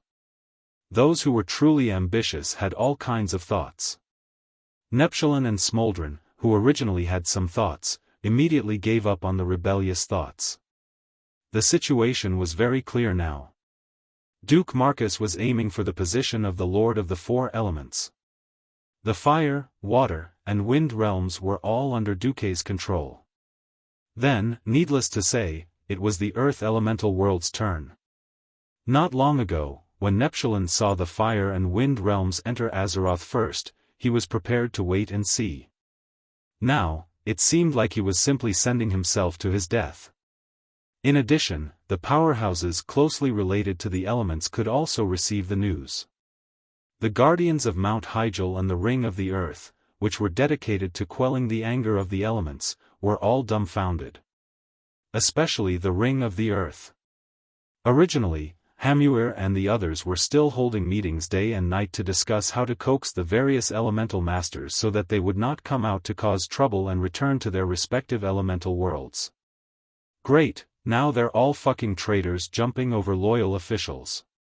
As long as the 3 elemental world masters gave an order, it would immediately turn into the 3 elemental worlds ganging up on the Earth elemental world. The druids in the Ring of the Earth suddenly felt as if they had learned the way of nature for nothing. They were learning harmony and communication. On the other side, Duque was taking the way of the king. He directly used his fists to get rid of the troublemakers and subdue the troublemakers. When he became the boss, all the turmoil would be quelled. To put it more exaggeratedly, if Duque wanted to play a specific game, he could give a strict order. Other than the local neutral elemental creatures in Azeroth, the shamans would not be able to use any water, fire, or wind elements. There were no shamans in the alliance. When the news spread that Queen Sindorii conquered the Wind God throne and became the queen of the Wind elemental world, the whole kingdom of Sindorii rejoiced. Almost all the elves ran to the streets to celebrate, singing and dancing. It didn't matter if Queen Sylvanas was Duque's wife or not. In any case, not only did Queen Sylvanas become a semi-god, she had also become the queen of an entire world. Even the mage faction in the country had begun to discuss whether or not they should develop wind magic on a large scale. After all, their queen was practically the goddess of wind. It would be a waste not to use such a good resource. The alliance's Duque controlled the water and fire elemental realms, appointed Kael, Vats and Vashj as overseers, while Sylvanas controlled the wind elemental realm.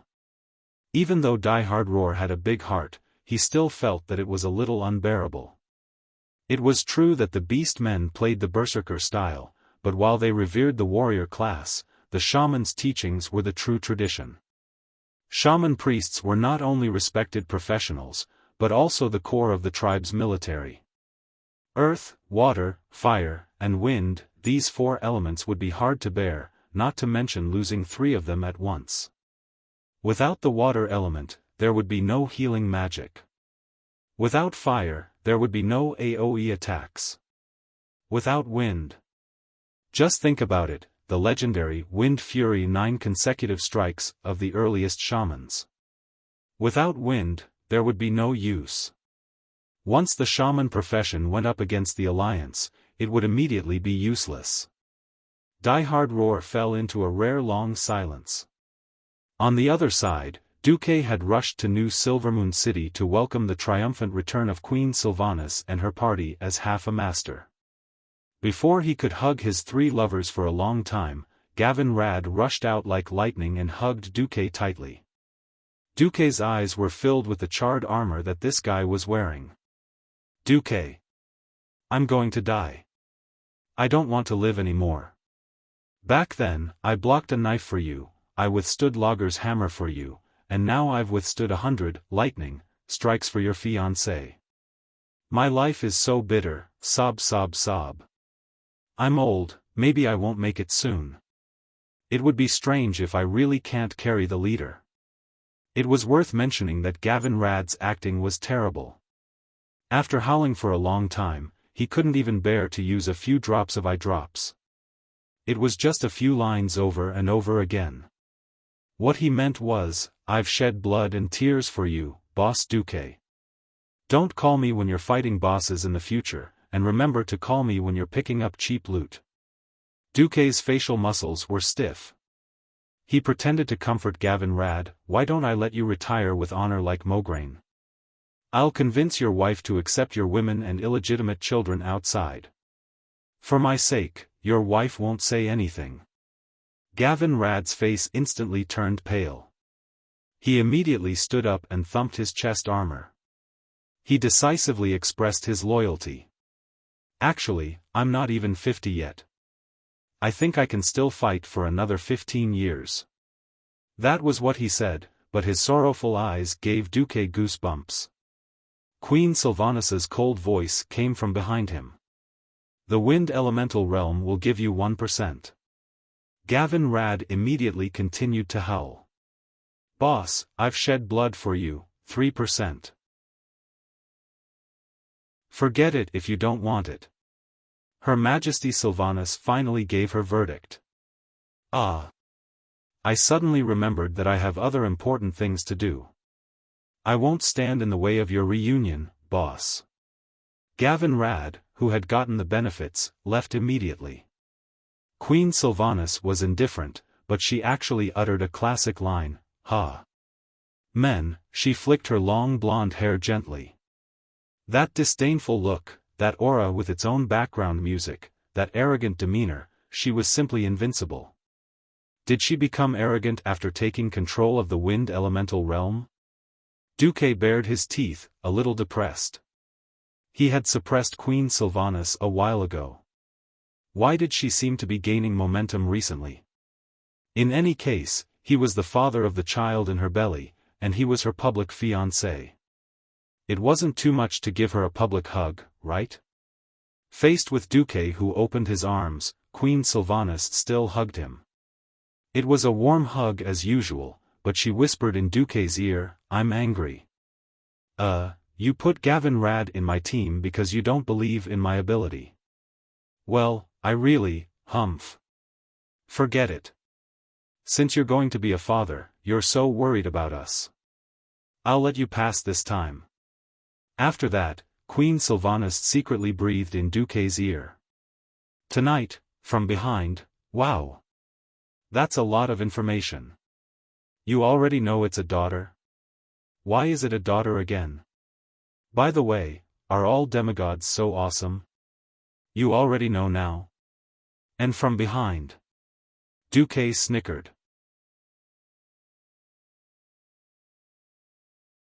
Chapter 1847. As the saying goes, a daughter is a father's lover in his previous life. A good daughter is very considerate. She might even say, I don't want to get married, I want to stay with my father forever. It's sweet to think about it. Son. Damn you. You'll know what differential treatment is when you have a son. If you accidentally press on a woman's hair, she'll yell at you. When that fat boy is born, he'll snatch away your special dumpling. His mother won't say anything even if he pulls and bites you. If you talk louder and disturb the son, you'll be sentenced to death. No matter how much trouble the son makes, he'll be acquitted. He'll say, if you run away, there'll be a man in the future. According to Queen Sylvanas' character, she'll cut you with a knife the next moment. It's definitely a good thing that she's pregnant.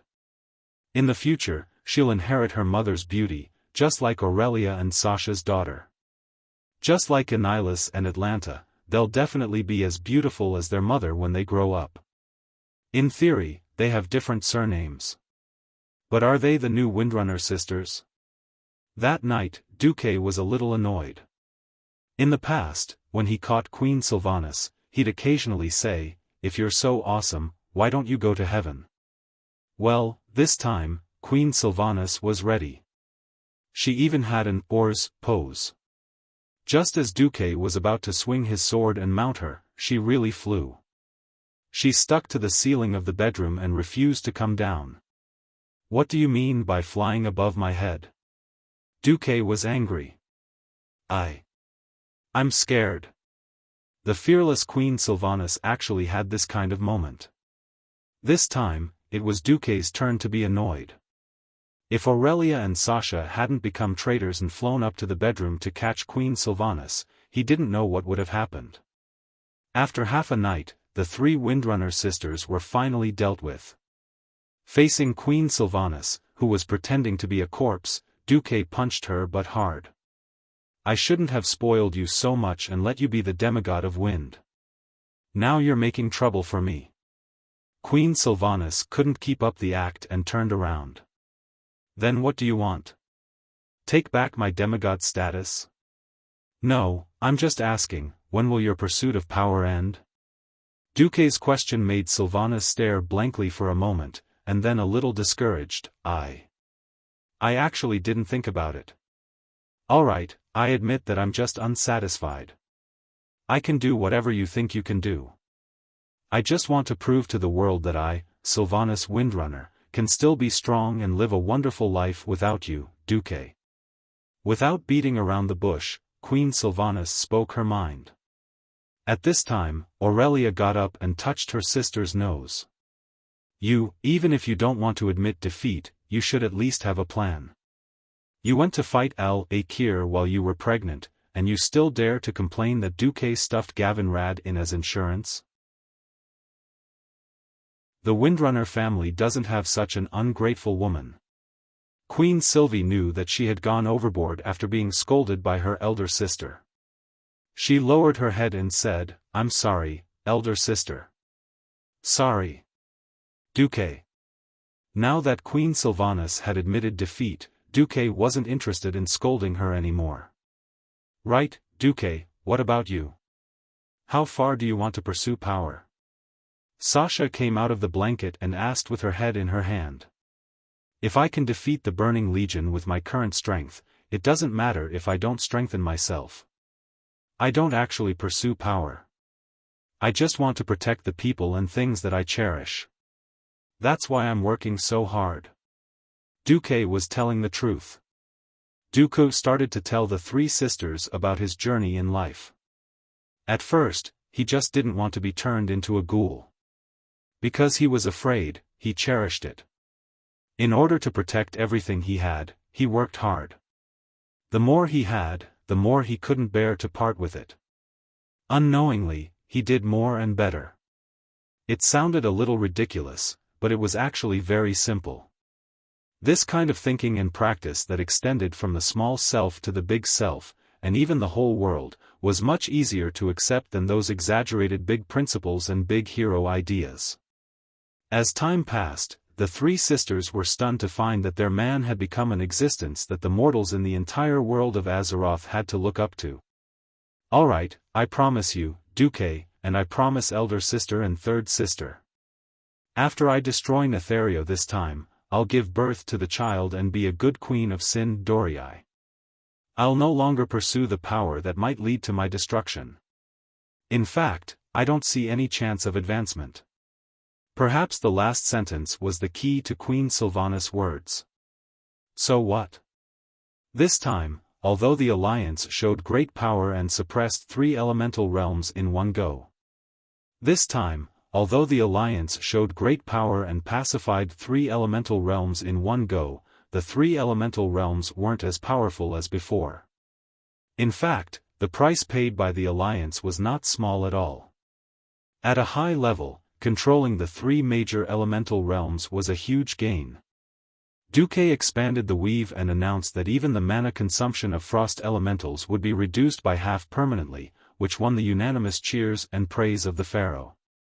For the middle and lower levels of the Alliance, the consumption was not small at all. The aftermath of the cataclysm had not subsided at all.